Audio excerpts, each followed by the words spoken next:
The Voladors were the city's most respected family. Until their palace fell under my supremacy. But I was not expecting her to come back. The first blade of the Voladors, Adalia. En garde! The Voladors daughter! Viva!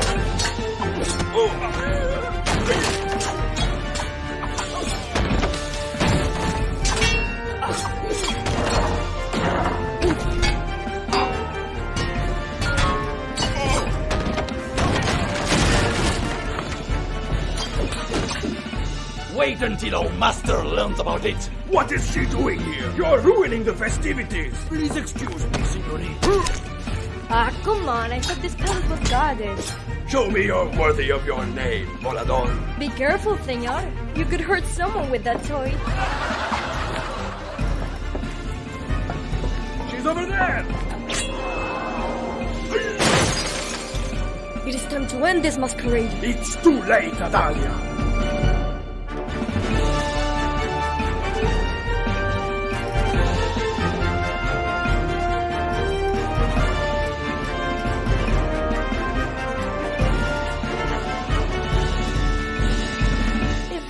We're waiting for the right moment to flee. This is it. I leave her to I you. need to see my mama. Et bonsoir à toutes et à tous et bienvenue sur la chaîne Twitch de l'association Women in Games France. Pour ceux qui ne connaissent pas, Women in Games France est une association qui promeut la mixité dans l'industrie du jeu vidéo. Et je vous accueille aujourd'hui pour cette toute première émission spéciale intitulée Joue avec ta dev. On vous expliquera un petit peu plus tard en quoi ça consiste. Je rappelle le principe tout d'abord de la chaîne Twitch de Women in Games, qui accueille principalement deux types de contenus dans le but de promouvoir la mixité dans le jeu vidéo. En première partie, des streamers et des streameuses partenaires qui partagent nos valeurs et qui souhaitent stream sur notre chaîne pour soutenir nos projets. Vous avez pu en voir quelques-uns et quelques-unes dernièrement, ces 2 dernières semaines sur la chaîne, de manière assez régulière. Et des émissions spéciales comme celle-ci, qui sont créées et produites par les bénévoles de l'association pour mettre en avant alors un métier du jeu vidéo, une personnalité, un talent féminin ou une équipe tout simplement mixte qui a travaillé sur un jeu vidéo, ou peut-être des émissions d'e-sport à voir. Et moi, je suis Fifi et je serai votre animatrice pour l'émission de ce soir, Joue avec ta dev. Le principe est simple de l'émission Joue avec ta dev, une invitée, une joueuse et une animatrice moi-même. Et je serai en compagnie ce soir de notre invitée Anaïs Simonet pour parler de son jeu En garde et de son métier de caractère artiste. Alors bonsoir Anaïs et bienvenue, merci surtout d'être là ce soir. Bonsoir, merci de m'accueillir. Et pour jouer avec toi ce soir et discuter autour du jeu, nous accueillons notre petite Lita préférée qui nous expliquera le déroulement de la soirée un peu plus tard. Alors bonsoir Lita. Bonsoir à tous et à toutes et bienvenue sur la chaîne TwitchWig. Merci à vous d'être déjà là et nombreux pour suivre notre émission spéciale.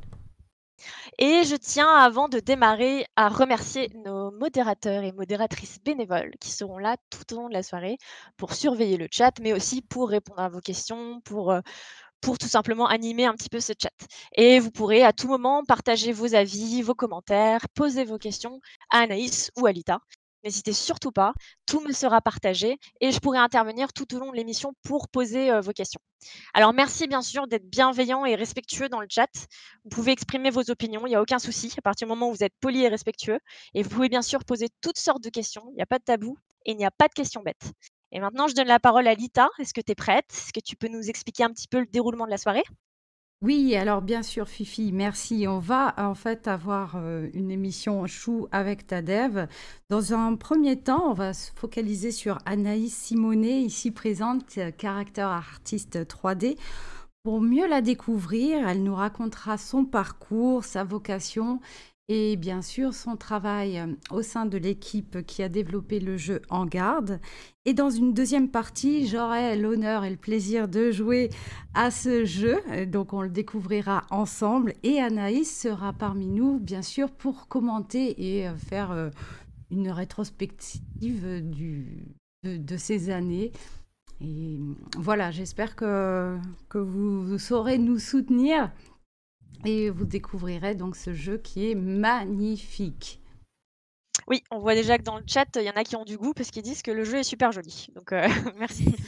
Alors, je vais commencer par le commencement, tout simplement, et je vais te demander, Anaïs, de te présenter et de présenter un petit peu ton métier de caractère artiste 3D. Alors, on ne sait pas trop le titre et il serait peut-être important d'expliquer un peu pour tout le monde en quoi ça consiste, parce que parfois, c'est vrai qu'on a des titres un petit peu mystérieux en anglais et qu'on ne sait pas toujours ce que ça recouvre. Et malheureusement, les personnes qui ne travaillent pas directement dans le jeu vidéo ne peuvent pas forcément connaître ce qu'on fait dans l'industrie. Oui, bah, c'est vrai que des fois, c'est un peu compliqué. Alors après, le principe, du métier de character artist, au final, c'est assez simple. C'est que je suis artiste et que je m'occupe, enfin, je suis spécialisée dans les personnages et donc en fait, ça couvre vraiment, un caractère artiste, va pouvoir faire, du design de personnages, donc des concept art, mais il va aussi, surtout, en fait, faire les modèles 3D, les texturer, les intégrer dans le jeu et du coup, parfois même, les préparer pour l'animation. Donc en fait, ça couvre, un spectre assez large de disciplines, en fait, qui sont elles-mêmes des métiers du jeu vidéo, mais toujours en restant dans le domaine des personnages Oui. et du coup, moi, en particulier, acteur artiste 3D. Donc je suis plutôt spécialisée dans l'aspect 3D et je laisse le soin de designer les personnages à mes collègues concept artistes qui sont plus spécialisés que moi. Donc tu te situes où à peu près au niveau de la chaîne de création d'un personnage? Tu as des illustrateurs, des designers qui créent un petit peu la forme des personnages et ensuite tu reprends? Ouais, c'est Comment ça ça. se En passe? fait, je suis vraiment, enfin, on est vraiment en plein milieu, en fait, de la production des personnages. C'est-à-dire que l'idée de base du personnage, souvent, vient des game designers, qui pensent à, par exemple, un archétype, d'ennemi, et du coup, à des intentions. Par exemple, il faut qu'il ait l'air menaçant au niveau, je sais pas, on veut attirer l'attention, sur ses poings parce qu'il va mettre des coups de poing, qui sont forts et cetera. Donc, il y a une intention de design, au départ, en fait, qui est ensuite interprété par les concept artistes qui vont donc proposer des designs différents, qui vont étudier ça avec le directeur artistique. Et une fois que le design est validé, c'est moi qui le récupère, qui l'adapte en 3D. Et moi, en fait, je dois faire en sorte que, voilà, de produire un modèle 3D de personnage qui puisse être intégré dans le jeu. Et je vais donc le donner aux animateurs qui, eux, vont se charger de l'animer et de finaliser le personnage. Donc c'est vraiment en plein milieu en fait. Il y a des gens qui travaillent avant moi et des gens qui travaillent après moi. Donc il faut vraiment communiquer avec l'ensemble de l'équipe. Et vu qu'on a un point de pivot un peu, il faut avoir des connaissances un petit peu dans tous les autres domaines aussi qui touchent à notre métier. C'est ça en fait, c'est vraiment un travail d'équipe et c'est Ouais. transversal. C'est ça, ouais, exactement. Et du coup, au niveau de ton parcours, comment tu en es arrivé à ce métier? Alors moi, du coup, je suis rentrée à l'école Supinfo Game Rubica qui est à Valenciennes. J'y suis rentrée tout de suite après le bac, donc j'ai fait un bac littéraire.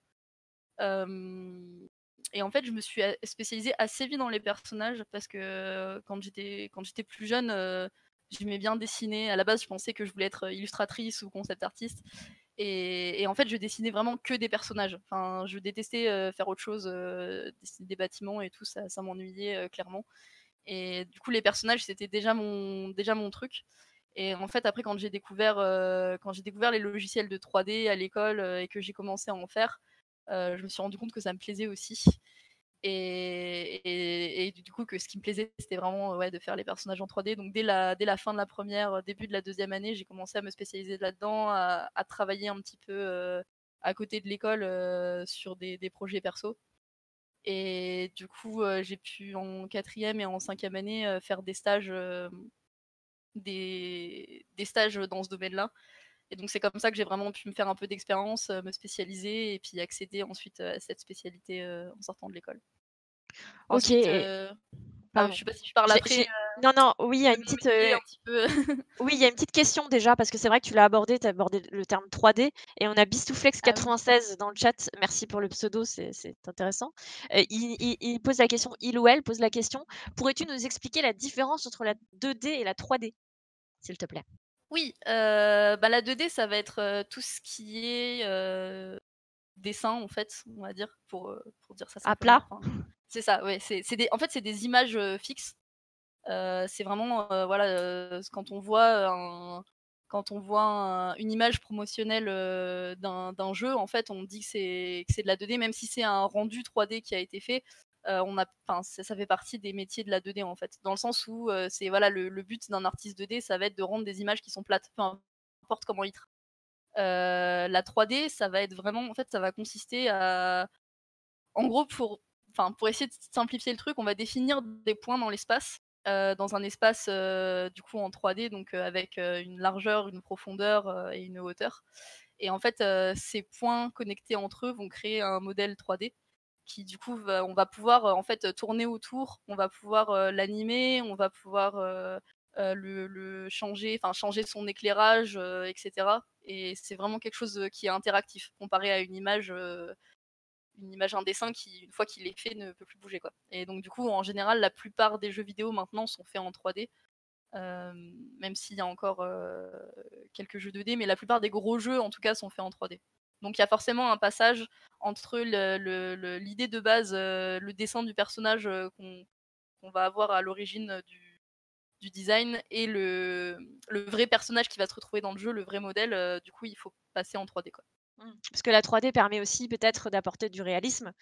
Et c'était beaucoup à la mode, c'est vrai, la 3D depuis quelques années. On fait quasiment plus de jeux uniquement en 2D pour apporter justement cette immersion, cet effet d'immersion dans le jeu. Et Bah, justement, ouais. oui, pardon. En fait, il faut savoir qu'il y a aussi beaucoup de jeux qui ont un aspect. Enfin, on a l'impression que c'est de la 2D parce qu'il y a cet aspect un peu plat, un peu presque illustratif. Mais c'est possible que les modèles du jeu soient en fait en 3D en fait. Oui. C'est plus une question de technique que de direction visuelle et artistique. Oui. Et justement, donc on a une question de Papiou alors qui nous pose la question suivante. Si une fois le perso modélisé, vous vous rendez compte justement qu'il ne fonctionne pas au niveau des caractéristiques, entre parenthèses, comme les gros points, est-ce qu'il y a des échanges justement avec le concept artiste ou est-ce que tu peux, toi, décider des changements? Est-ce que tu as une marge de manœuvre? Ouais, bah ça c'est vraiment quelque chose qui est totalement au cœur du métier. C'est qu'il y a toujours des trucs qui marchent pas. Et on peut pas penser à tout. Des fois, en fait, il y a un personnage qui rend très très bien, même une fois en 3D et tout, il a l'air bien et tout. Puis en fait, on l'intègre dans le jeu et on se rend compte que, bah, en fait, il paraît trop grand ou trop petit par rapport au reste des personnages, ou que finalement, bah, quand il bouge, ses vêtements, on comprend pas bien ce qui se passe et la silhouette est pas terrible. Enfin, il y a toujours des trucs qui fonctionnent pas en fait. Et du coup, ça fait partie de mon boulot aussi en fait, du passage de la 2D à la 3D. Moi, j'ai toute une marge d'interprétation au final. Le plus important, c'est pas forcément de recopier exactement ce que le concept artiste a fait, de recopier exactement le dessin. Ça va être aussi de comprendre ce qu'il a voulu exprimer, comprendre les intentions qu'il y avait derrière, et arriver à faire en sorte que ça se traduise en 3D. Et des fois, ça implique de faire des choses qui soient un petit peu différentes de l'image de base. Et après, du coup, forcément, on communique beaucoup avec le concept artiste qui a fait le design. Par exemple, je vais le voir et je lui demande ah bah voilà, Tammy, je vois qu'il y a quelque chose, un petit truc sur le poignet du personnage. Est-ce que c'est un bracelet? Est-ce que c'est un bandage? Je comprends pas bien. Est-ce que tu peux m'expliquer? Ou alors, des fois, on me donne juste une image qui va représenter le devant du personnage. Et du coup, ben, je vais devoir essayer de deviner qu'est-ce qui se passe derrière, comment son sac à dos est attaché dans son dos, etc. Enfin, je dois interpréter tout. Ah, on te perd un petit peu. Il y a la connexion qui coupe un petit peu. Choses qui se voient. Alors, on l'a perdu. On a perdu Anaïs, mais elle va revenir dans quelques secondes. Elle nous avait prévenu que sa connexion buguait un petit peu. C'est bon? Est-ce que tu es de retour? Oui, on te revoit. On t'entend Ok. presque. Merci.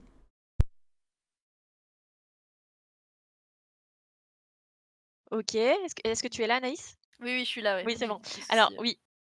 Donc ça te coupait en plein milieu de la phrase, mais tu auras d'autres occasions de continuer à parler de tout ça avec Lita tout à l'heure, lorsqu'elle sera en train de jouer.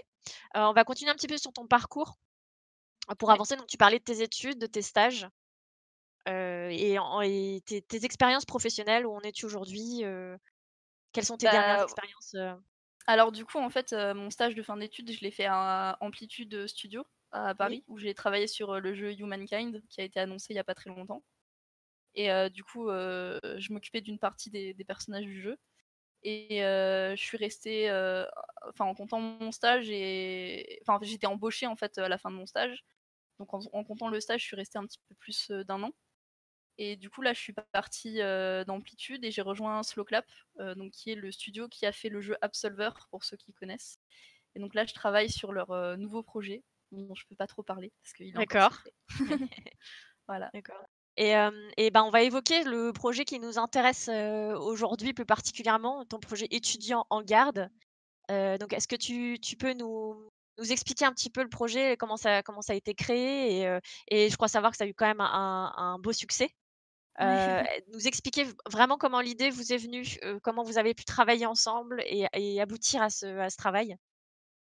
Alors en fait, dans l'école que j'ai faite donc à Superinfo Game, toute la dernière année, donc la 5e année, elle consiste à être placée un peu dans des conditions de production d'un jeu vidéo, enfin, comme dans un vrai studio en fait. Donc on est répartis en équipes de 7 ou 8 personnes. Et donc on travaille toute l'année, enfin tout le long de l'année scolaire sur un projet. Et en fait, ces projets-là, l'orientation de ces projets-là est décidée dès la fin de la 4e année, où en fait il y a une espèce de petites compétitions en fait entre les gens. Tous ceux qui veulent peuvent proposer un concept de jeu. Du coup, il y a une sélection qui est faite par un jury de la moitié de ces concepts. Les gens dont le concept n'est pas sélectionné vont se mettre en groupe avec ceux qui ont été sélectionnés.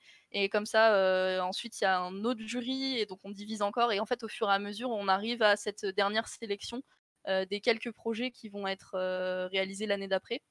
Et donc on forme les équipes et après nos stages de 4e année, on arrive à la rentrée, on s'y met tous ensemble. Et donc moi j'ai rejoint donc, le projet d'Adrien, qui est celui qui était à l'origine de l'idée d'Engarde. Et lui, son idée, c'était vraiment, en fait, c'était vraiment de se dire que on a des jeux de cow-boy, on a des jeux de gangsters, on a des jeux de pirates. Enfin, on a un peu tous les archétypes du héros classique qui sont représentés dans le jeu vidéo, sauf le héros de KPDP. Le KPDP, c'est les films genre Zorro, Les Trois Mousquetaires. Enfin, C'est vraiment vrai, ça reste. Est-ce que tu as une idée de pourquoi ça n'intéresse pas? Est-ce que, Ben alors, je pense qu'en fait, le genre KPDP est devenu un peu has-been à une époque. Et du coup, je pense que les gens ont un peu oublié qu'est-ce qui était cool dans ces films-là et dans cet archétype-là. Et en fait, ben, je pense que ça a été un peu oublié en fait au début du jeu vidéo et c'était pas forcément le premier truc auquel on pensait quand on se disait tiens, je veux un univers fantastique et un héros. Et je pense que ouais, enfin clairement, je pense que l'industrie est passée un peu à côté en fait de tout cet aspect-là, tout cet aspect narratif qui peut être super cool. Et donc l'idée d'Adrien, c'était vraiment de venir, enfin s'insérer dans cette espèce de place vacante et d'essayer de proposer un projet, de se dire ouais bon peut-être que d'autres gens ont pas trop voulu le faire, nous on va essayer, on va voir ce que ça donne et on va voir si ça marche. Et ça a plutôt bien marché parce que du coup, quand on a mis notre prototype de jeu en ligne à la fin de l'année scolaire, on l'a présenté aussi à des concours de jeux étudiants, etc. On a eu des très très bons retours du public, des gens qui ont pu tester le jeu, qui l'ont téléchargé sur Itch.io, et aussi des professionnels en fait de l'industrie qui étaient nos professeurs à l'école, qui étaient des gens qu'on croisait dans des salons, etc., qui nous ont vraiment dit ah vous avez eu une bonne idée et vous avez réussi à la mettre suffisamment bien en œuvre pour qu'on y croie et que le projet fonctionne. Et c'était vraiment super cool d'avoir tous ces retours vraiment positifs qui montraient que on s'était pas trop planté sur cette idée quoi. Bah, on va en parler justement un petit peu du succès du jeu. Lita va nous mettre des photos et on va parler des Ping Awards et un peu de l'équipe qui a travaillé autour du jeu. Est-ce que tu peux nous expliquer ce que sont les Ping Awards pour ceux qui ne connaissent pas? Oui, en fait les ping, ça fait déjà pas mal d'années maintenant, c'est un concours en fait annuel qui va récompenser en fait les meilleurs jeux vidéo de l'année selon certains prix en fait. Donc il y a le prix du meilleur scénario, le prix du meilleur son, le prix. Enfin, il y a plein de prix différents en fait, un peu comme des Oscars quoi. Et donc c'est vraiment un prix français qui peut être qui va être décerné en fait à des productions à des jeux qui ont été produits en France. Et du coup, il y a une catégorie jeux étudiants. Et donc nous, on a remporté le ping donc de l'année dernière du meilleur jeu étudiant. D'accord, et du coup, comment tu l'as pris cette récompense? Qu'est-ce Ah que bah ça on t'a fait était justement? on était super contents, enfin forcément, ça fait plaisir, surtout que c'est le premier prix en fait qu'on a eu, parce que ensuite on a eu un autre prix, on a eu une nomination aussi à l'IGF. Mmh. Mais là, le ping, c'était vraiment le premier concours auquel on avait participé, la première. Ouais, puis c'était cool aussi pour nous parce que c'était la première fois qu'on se retrouvait un peu tous ensemble depuis la fin de notre année scolaire, donc c'était vraiment une super occasion de se retrouver et en plus voilà, de recevoir une récompense pour le projet qu'on avait fait tous ensemble, donc c'était très cool et c'est aussi Est-ce ce qui que nous a décidé à est-ce que vous continuer un peu derrière, quoi. vous y attendiez surtout à gagner ce prix-là? Heu, on l'espérait, je pense. Enfin, on se disait qu'on avait nos chances, parce que c'est vrai que globalement, en fait, historiquement, notre école a souvent été nominée ou remporté le prix, enfin quasiment toutes les années, depuis un moment. Mmh. Et du coup, c'est vrai qu'on avait un peu cette pression de se dire, «Bon, bah, les gens des années d'avant, de notre école ont eu des prix, alors faudrait qu'on l'ait aussi, Oui. pour maintenir la tradition, quoi». Mais je pense qu'on savait qu'on avait nos chances, mais forcément, on n'est jamais. Enfin voilà, on était en compétition avec d'autres jeux qui étaient vraiment super cool. On a eu l'occasion de les tester, de rencontrer les équipes.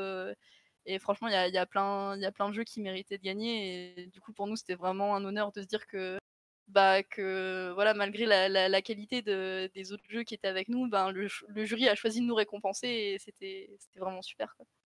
Bah, bravo en tout cas, c'est Merci. mérité et j'en profite justement pour reprendre les questions de certains viewers. Alors Papiou qui dit combien d'itérations il y a eu sur le personnage d'Adalia et pour quelles raisons? Et Fafou qui demande combien de temps ça te prend pour réaliser un personnage complet? Donc justement là, avec, En Garde, combien de temps ça prend? C'est l'aboutissement de combien d'heures de travail à peu près? Pas mal. Bah, les itérations sur le personnage d'Adalia, il y en a eu beaucoup. Il y en a eu beaucoup parce alors déjà, on voulait vraiment au niveau du design, en fait, c'est pas facile de créer un héros, en fait. Parce qu'en fait, faire des ennemis, c'est un peu facile parce qu'on peut vraiment les caractériser très fort, leur donner un air, super méchant etc. Et alors qu'un héros, on veut pas, enfin une héroïne en plus en l'occurrence, on veut pas qu'elle soit parfaite parce que sinon, c'est pas très intéressant. On veut pas non plus, on veut que les joueurs l'apprécient, donc du coup, c'est un peu un juste milieu à trouver. Et en plus, nous, on avait toute cette contrainte du héros de KPDP qui est censé être vraiment, charismatique, et enfin aventureux, héroïque. Enfin, on avait. Ouais, parce que KPDP, on pense tout de suite aux 3 mousquetaires et il faut Ouais. aussi réussir un peu à se détacher de ça aussi, un peu trouver sa propre identité et Oui, c'est c'est pas vrai évident comme on qu'on a avait comme ça aussi. référence systématiquement, les 3 mousquetaires, quoi. Ouais. Bah, en plus, le souci aussi qu'on a eu, c'est qu'on a décidé, assez tôt finalement de faire une héroïne, féminine. Et en fait, on trouvait, pas tant que ça de références de femmes, mousquetaires en fait dans les Bah films de oui. KPDP et cetera. Et donc on a eu un peu cette contrainte supplémentaire, si par exemple si vous voulez taper, femme mousquetaire sur Google Images, regardez les images que vous avez, voilà, c'était Mmh. c'était assez, représentatif, du mal qu'on a eu à trouver des bonnes références. Et et du coup, ouais, il y a eu pas mal d'itérations au niveau du design, mais c'était vraiment super cool parce que du coup, la personne qui a créé les designs, c'est Julien Fenoglio, qui est concept artiste et qui était directeur artistique sur le projet. Et du coup, on a vraiment travaillé tous les deux et avec le reste de l'équipe pour vraiment arriver à quelque chose qui finalement nous plaisait à tous. Et après, derrière, au passage en 3D, il y a eu encore d'autres itérations de trucs qu'on se rendait compte qui marchaient pas forcément ou qui n'étaient pas forcément lisibles. Par exemple, des fois, on a des contraintes comme le fait que un personnage principal, on va le voir principalement de dos tout le temps, puisqu'on le joue à la troisième personne. Et du coup, ça pose des questions au niveau de la caméra, parce qu'elle, par exemple, elle a une cape si on lui avait fait une cape qui allait jusqu'aux chevilles, ben, ça aurait caché complètement le personnage, ça aurait pas Oui. été très intéressant. Donc du coup, on a raccourci la cape. Enfin, il y a eu plein de petites itérations comme ça pour la lisibilité et puis juste que le personnage rentre bien quand on le joue, quoi. Et globalement, du coup, tu estimerais à combien de temps à peu près passé au moins sur un personnage comme Adalia? Ouais, ben, alors moi j'avais passé, alors juste pour la partie 3D, j'avais passé à peu près 2 mois et demi, je crois, sur le personnage. En Ah oui. sachant que ouais, c'est super long. En sachant que du coup, il y a ouais, il y a faut réaliser le modèle 3D, mais ça inclut aussi, les cheveux, enfin tout ce qui est enfin définir vraiment la façon dont les vêtements vont se comporter à la lumière, en mouvement et cetera. Enfin, il y a plein de choses qui viennent se rajouter et ça, c'est sans compter le travail de design qui a été fait avant. Donc vraiment quand on m'a fourni, à partir du moment où on m'a fourni le design, du personnage, il a fallu, 2 mois et demi pour que le modèle, 3D soit prêt à animer et encore, du temps derrière pour qu'il puisse être dans le jeu et animé, quoi. Ah, ça doit être une vraie satisfaction quand tu arrives enfin au bout et que toute l'équipe est à peu près OK sur le final, ça doit être vraiment, Ah ouais. vraiment assez agréable comme, Ouais, ouais, comme c'est génial. sensation, ça doit être un soulagement. Oui, Mais c'est carrément. Bah, surtout en fait, alors après, nous on a essayé d'avoir un processus de travail assez itératif, c'est-à-dire qu'on intégrait en fait, des versions, work in progress en fait du personnage, au fur et à mesure. Mais c'est vrai qu'il y a vraiment un moment où on passe d'un personnage un peu tout moche, tout gris, juste qui est là en placeholder en fait, à vraiment le personnage final, bien animé, bien texturé et tout et ouais, non, c'est un moment où tout le monde est assez content en général, et est-ce au que moment où on finalement s'éclate. c'est comme ça que tu te l'imaginais finalement dans ton esprit avant qu'il soit fini ou, finalement tu te faisais pas trop d'idées sur le personnage, il est né petit à petit? Je pense qu'il a pas mal évolué, ouais, petit à petit. J'en avais pas forcément une idée très fixe, dès le début, quoi. Mais par contre, quand j'ai pu jouer avec le personnage dans le jeu, j'ai eu la sensation que j'avais envie d'avoir, en fait. Enfin, ça, Mmh. c'était assez cool, c'est que, voilà, en voyant le personnage en mouvement, en le voyant dans les cinématiques, un petit peu et tout, c'est le personnage donnait le feeling que j'avais espéré et qu'on avait espéré, je pense, dans l'équipe et ça, c'était super cool. Même de voir, les joueurs qui étaient contents d'incarner un personnage qui disait: «Ah, elle est badass, ah trop bien, je peux Ouais. taper les gens avec et tout». Enfin, c'était vraiment le ouais, la sensation qu'on voulait donner et ça, c'est quand ça marche, c'est vraiment cool. Oui, parce que ça arrive pas systématiquement, ça ne marche pas Ouais, bah, systématiquement des aussi. fois, ouais, des fois on n'y Ouais. arrive pas. Je vais en profiter pour, parler un petit peu de toi et de l'association Women in Games pour que tu nous expliques un petit peu, parce que tu es membre aussi de l'association Women in Games et tu as participé, à la GDC aussi, grâce à Women in Games. Donc la GDC, c'est la Game Developers Conference. Pour en parler un petit peu, comment tu as connu, WIG? Comment tu es arrivée là-dedans? Quel est ton rôle dans l'association? Alors moi, j'ai rejoint Women in Games, quasiment à la création de l'association parce que j'ai vu passer l'annonce en fait de la création, sur les réseaux sociaux et en fait direct je me suis dit: «Mais c'est exactement ça qu'il faut». Enfin, je trouvais que ça manquait en fait dans l'industrie et j'avais déjà regardé s'il y avait un peu ce genre d'association, qui existait, j'en avais pas trouvé et Mmh. du coup, j'ai tout de suite, demandé à rejoindre et j'avais envie de participer et de pouvoir, à l'époque, j'étais encore étudiante, mais j'avais envie à mon échelle, pouvoir faire quelque chose, quoi et du coup, j'ai donné un peu des coups de main, par-ci par-là et puis alors des fois, j'ai eu du temps, d'autres fois moins, donc j'ai pas été très active des fois pendant des longues périodes, mais j'ai toujours suivi ce que faisait l'association et essayé de participer, à mon échelle. Par exemple, quand on a lancé en fait le Discord, du coup j'ai fait partie de l'équipe je fais toujours partie d'ailleurs de l'équipe de modération du Discord. Donc si vous y êtes, voilà, vous pouvez me voir poster de temps en temps. Mmh. Et du coup quand Women Games a annoncé qu'il lançait le programme de sponsoring, pour la GDC, bah, forcément, j'ai vu passer l'annonce, j'ai candidaté et j'ai eu l'énorme chance d'être sélectionnée et ce qui pour moi était vraiment génial parce qu'en fait, avec On Garde, on avait été nominés, au meilleur jeu étudiant des Indie Game Awards, donc qui est en fait des récompenses qui sont décernées, un peu comme les pings, mais vraiment, c'est un plus gros prix et c'est vraiment international pour coup, qui sont décernés pendant une cérémonie qui se déroule pendant la GDC. Et en fait, moi je pouvais financièrement, je pouvais pas vraiment m'y rendre en fait C'est un certain coût, hein, ouais, de se déplacer, à la c'est aux GDC. États-Unis, ça dure une semaine.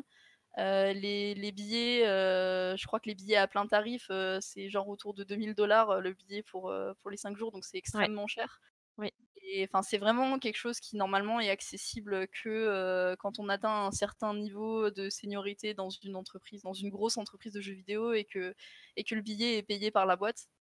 Et enfin, j'aurais clairement, enfin déjà le fait qu'on soit nominé avec En Garde, c'était une occasion d'y aller que je trouvais incroyable et j'étais un peu deg de la rater pour des questions financières et en fait le fait que le sponsoring de WIG, tombe en même temps, c'était enfin vraiment les étoiles qui s'alignaient quoi et j'ai eu vraiment beaucoup de chance d'être sélectionnée et je remercierai jamais assez, toute l'équipe qui a mis ça en place et les partenaires, qui ont pu rendre ça possible parce que c'était vraiment une expérience, c'était génial quoi et c'est aussi ça qui a débloqué pas mal de choses, derrière parce qu'on a fait beaucoup de rencontres, à la GDC en présentant le jeu et c'est ça qui nous a permis derrière de trouver, de rentrer en contact avec des éditeurs, des partenaires mettre vraiment de se lancer et de continuer à développer le jeu et de le commercialiser.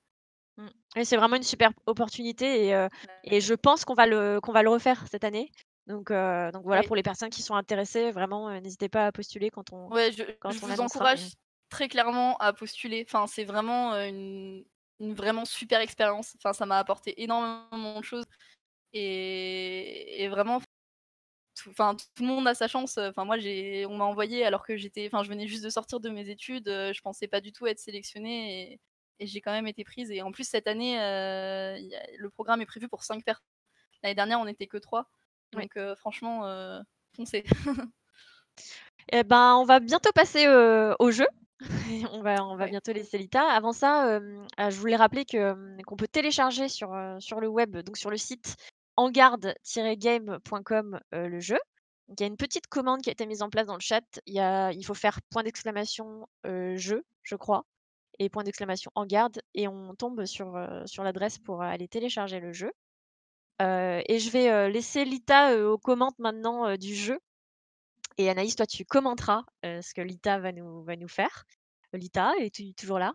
Et oui, je suis là. Merci Fifi. J'espère que Anaïs, tu passes un bon moment. Donc, je vais switch directement maintenant sur le site En Garde. C'est le site officiel pour télécharger le jeu. Donc, quand vous aurez suivi le lien qui a été gentiment mis sur le chat, voilà, vous pouvez télécharger. C'est pas très lourd. Il y a le trailer du jeu que vous avez pu voir au début de notre émission. Et puis, quelques annotations sur le jeu, que vous incarnez Adalia de Bolador, une noble et impétueuse épéiste. Il y a des enjeux quand même à suivre et on le verra au cours du didacticiel. Évidemment, ce jeu a été récompensé au Ping Award. Il a été aussi au Geek Awards et finaliste au IGF. Et bien sûr, vous pouvez découvrir la team. Alors peut-être que Anaïs, tu as des personnes de l'équipe dans le chat, je ne sais pas, mais si vous êtes là, eh bien n'hésitez pas à le faire savoir. Peut-être que tu veux leur dire un mot ou commenter ces avatars qui sont vraiment superbes. Ah, c'était très rigolo, quand on a pris ces photos. Il y a eu beaucoup de ratés et ouais, on a fait ça un petit peu à l'arrache, devant un mur de l'école, c'est une journée assez marrante. Mais ouais, bah, je sais pas s'il y a des gens de l'équipe qui sont là, mais si vous êtes là, coucou. Oui, coucou. Ça a l'air très roleplay. Moi, je suis une joueuse Ouais. et j'adore l'univers que vous avez su faire transparaître par ce site internet. On te voit d'ailleurs tout en bas. Et puis, si vous prenez le temps de lire l'annotation qu'il y a en bas de chaque personne, eh bien, c'est très fun. Vraiment, on voit que vous êtes éclatés. Et on pourra passer pendant l'entracte. D'ailleurs, la vidéo qu'a fait Julien Fenoglio qui est très fun.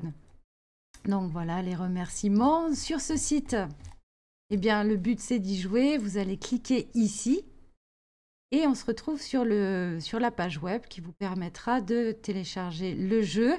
Quand vous faites encore une fois download, eh bien, sachez que vous pouvez soutenir le jeu en garde. Moi, c'est vraiment type is up to you, comme on dit en anglais. C'est à votre bon vouloir.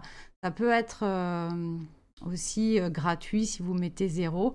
Moi, je trouve que... Non, mais on peut pas mettre 0. Voilà, ça ne les vaut pas du tout.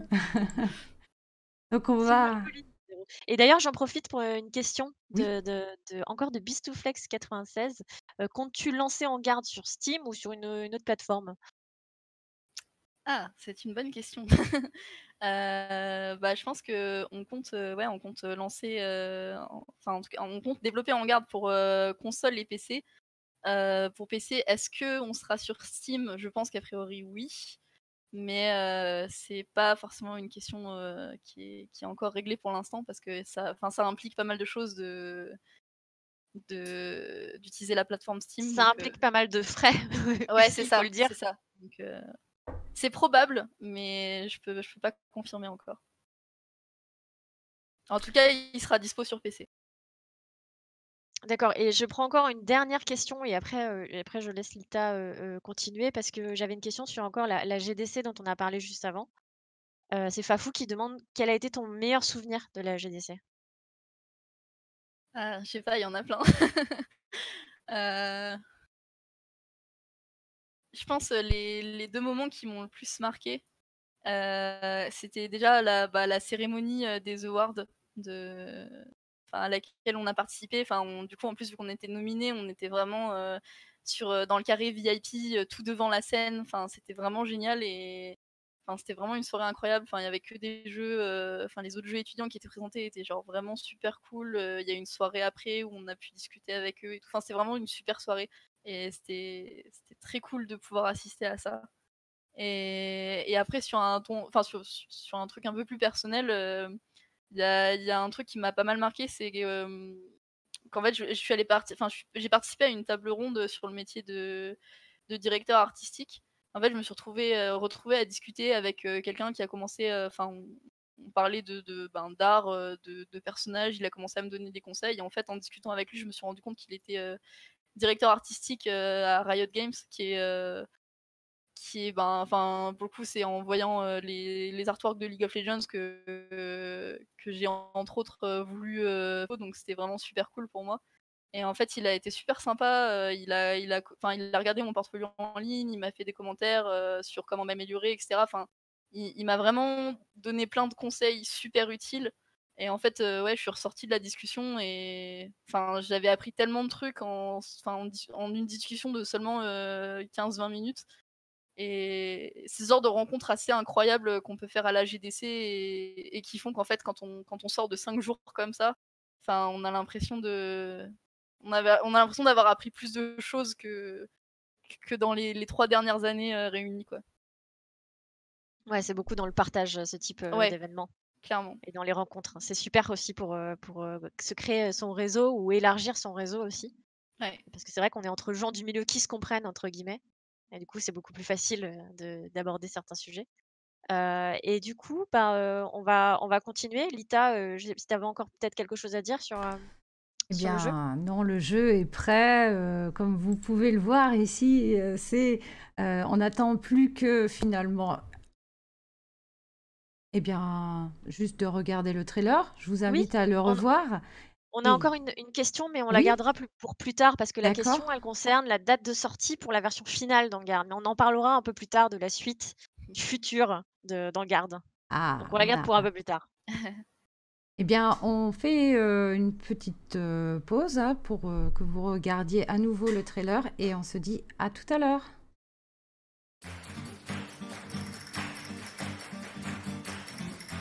The Voladors were the city's most respected family. Until their palace fell under my supremacy. But I was not expecting her to come back. The first blade of the Voladors, Adalia. On guard!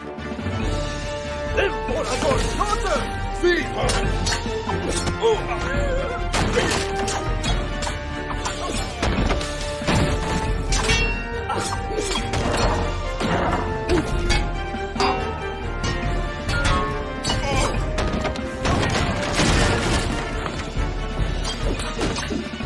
Wait until our master learns about it. What is she doing here? You're ruining the festivities! Please excuse me, signorina. Ah, come on, I thought this palace was goddess. Show me you're worthy of your name, Volador. Be careful, senor. You could hurt someone with that toy. She's over there! It is time to end this masquerade. It's too late, Adalia!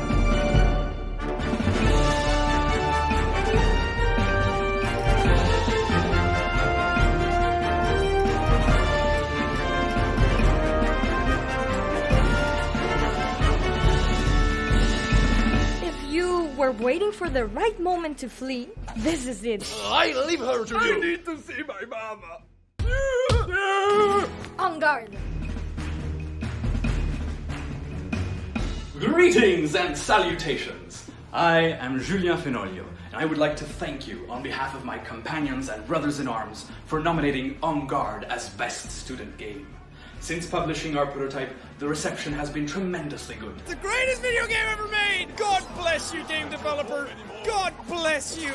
And we have sworn a solemn oath to one day see On Guard become a full game. If you have ever dreamt of panache, of swashing buckles, arrowing flins, and darting nyans, come try our game at the Independent Games Festival. L'Emperador's daughter! See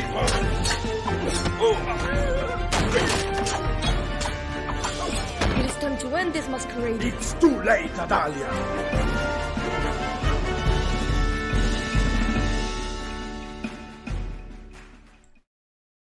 Et bienvenue et rebonjour à toutes et à tous. Nous sommes toujours sur la chaîne TwitchWig et je suis en compagnie de Anaïs Simonet qui intervient ce soir pour le jeu dans lequel elle a été caractère artiste 3D en garde, et également Fifi qui est la host de ce soir. Et qui Oui, pourra- et puis ça va être place au jeu maintenant. Oui, place au jeu. C'est pas- je garde mes questions, je surveille le chat. J'ai mes petits lutins qui surveillent le chat pour moi aussi. Donc si vous avez des questions, n'hésitez pas. On garde les questions au chaud et puis on pourra intervenir en cours de route. Mais moi, j'ai hâte de voir ça. J'ai hâte de voir Lita se battre. ça va être marrant, je pense. Ouais, alors, j'espère pas avoir des petits soucis de son. Dites-moi si ça grésille ou pas, sinon je redémarre le jeu. On va bien voir. Alors, ici, on va avoir l'interface En Garde. Je vais commencer un nouveau jeu. Il y a les options. Alors, les Oui, options... ça grésille un petit peu, je crois, Ouais. ton micro. Ouais. Donc, en fait, je vais redémarrer le jeu. Je suis navrée. Et puis, pendant ce temps-là, peut-être une question. Alors, est-ce qu'on a une question de côté on a sur la date de sortie en tête. On va spoil un petit peu, mais c'est pas grave si tu peux déjà nous en parler un petit peu, parce qu'effectivement, il y aura une version finale, entre guillemets, du jeu. Donc, vous allez retravailler dessus. Est-ce que tu as déjà un petit peu le calendrier tu sais un petit peu déjà comment ça va se passer? Ouais, bah alors en fait, on a un planning prévisionnel qui serait du coup de commencer en début d'année prochaine. Et donc, on prévoit à peu près 2 ans de développement. Donc, si on fait le calcul, ça nous ramène à 2022. Mais les plannings des productions de jeux vidéo étant ce qu'ils sont, c'est vraiment très tôt pour donner une vraie date de sortie. Donc, Oui, parce que vous n'allez pas faire que ça, c'est-à-dire que tu travailles par ailleurs sur si. d'autres projets. Si, en fait, le but là, c'est vraiment dans quelques mois, en fait, de quitter nos boîtes et puis de Mettre à temps plein monter un là-dessus. studio et d'être à temps plein dessus. Est-ce que c'est Donc, toute l'équipe d'En Garde qui... pas tout à fait toute l'équipe. Je crois qu'il manque encore 1 ou 2 personnes qui sont pas sûres ou qui viendront pas, mais on essaye de les récupérer. Et non, ouais, c'est quasiment toute l'équipe. Donc, ouais. Ça, Ouais, c'est ça va être vraiment cool. ça va être un beau challenge. Ouais. Et 2 ans, c'est pas mal quand même, hein. Oui, pas mal. c'est une sacrée production. Enfin, Oui. c'est pour un premier jeu d'une équipe, c'est une grosse. C'est ambitieux, quoi. Oui, Mais oui. on a vraiment la chance d'avoir eu ce prototype en fait qui a bien marché et qui peut montrer en fait à des éditeurs ce qu'on est capable de faire en l'espace d'une année scolaire. Et du coup, on peut arriver et leur dire bah voilà, imaginez si vous nous laissez 2 ans, on peut vraiment faire un jeu sympa, quoi. Comme quoi, il y a vraiment un intérêt à avoir ce type de projet, effectivement étudiant. Ça peut vraiment mener à quelque chose de bien derrière. Et je vais en profiter parce qu'on a une question intéressante de Andrew, enfin toutes les questions sont intéressantes, mais celle-là particulièrement de Andrew Redstone. Avez-vous travaillé avec des escrimeurs professionnels pour animer les coups? Ah, on aurait bien aimé. Non, alors en fait, il y a 2 choses. Déjà, malheureusement, on connaissait pas forcément d'escrimeurs professionnels. Après, on avait pas mal de contacts avec des gens qui ont fait de l'escrime. On a nous-mêmes, alors c'était très drôle, mais nous-mêmes, en fait, on avait des épées en mousse. Et en fait, on sortait dehors à l'école et on se battait avec les épées en mousse et on se filmait. Et ça nous faisait des D'ailleurs, c'est drôle références, ça. voilà, des références vidéo pour notre animateur.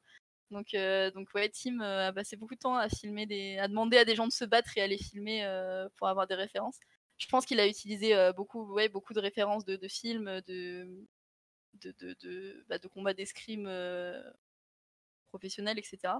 Mais après, on avait aussi ce côté où, en fait, au final, les combats d'escrime dans les films de KPDP, c'est souvent, en termes vraiment d'escrime pur et de combat pur, c'est souvent un peu n'importe quoi. Oui, Et en fait, le bien but, c'est sûr. surtout que ce soit spectaculaire. Oui, Et c'est du que, show avant tout, voilà, ouais. c'est vraiment ça.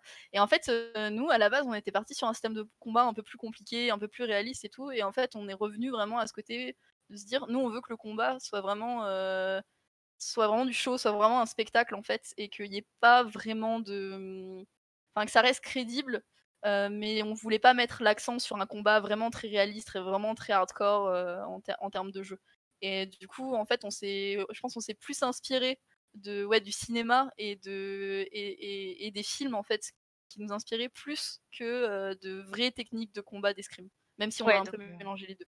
donc si vous montrez à un escrimeur professionnel le jeu, il va pas Ah oui, non. forcément, Non, il va non, mais pas forcément on a eu, hein, il y a des gens qui sont venus, enfin qui testaient le jeu, qui sont venus nous voir en disant oui, par contre, moi j'ai fait de l'escrime, c'est pas trop ça, quoi. Et du coup, non, on disait vraiment, c'est assumé, c'est pas l'intention de représenter vraiment un combat. Parce qu'en fait, c'est tout un sport qui a énormément de règles, etc. Et nous, on est vraiment plus dans l'aspect fantastique et jeux vidéo, quoi. Bah, sache que Andrew Redstone se propose, d'aider, de filer des coups de main si tu en as besoin, si vous en Ah, avez besoin. Il est hyper motivé pour tester le jeu, donc non seulement en tant escrimeur, on va passer, mais aussi pour un projet qui a l'air très prometteur. Donc, il est voilà, tu bah, pas de on a souci. trouvé le testeur escrimeur, c'est bon. Hésite pas à nous envoyer un message, franchement, ça nous fait toujours plaisir et ce serait très cool. Et il y en a une question aussi de Hansen: «Y a-t-il eu des simulations IRL pour le lancer de peau sur la tête d'un garde?» Ça, non, je crois pas Ça, on qu'on sait l'ait à peu fait. près ce que ça donne, quoi. Je crois pas qu'on l'ait fait, non. Tout le monde sait à peu près ce que ça donne, un Non, pot ouais, sur la tête de quelqu'un, ouais, je pense que des fois, on a eu des discussions où on était à 2 doigts de se jeter des trucs à la tête, mais c'est jamais arrivé. Donc Mmh. non, ça on est resté sage. Bah, on va être prêts peut-être pour jouer, Oui, pour on va tester là? essayer. Alors, s'il y a des petits... On va de toute façon lancer l'intro du jeu. Et ça devrait fonctionner au moins. Et je pense que oui, il y a des fois des grésillements, mais on reviendra sur cette scène-là. Comme Anaïs, tu animes très très bien. Merci. À tout de suite. Donc, je lance le jeu. Et vous allez revoir l'intro.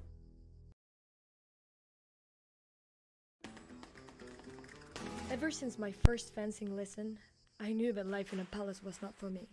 My heart yawned for adventure and bet to the clash of steel.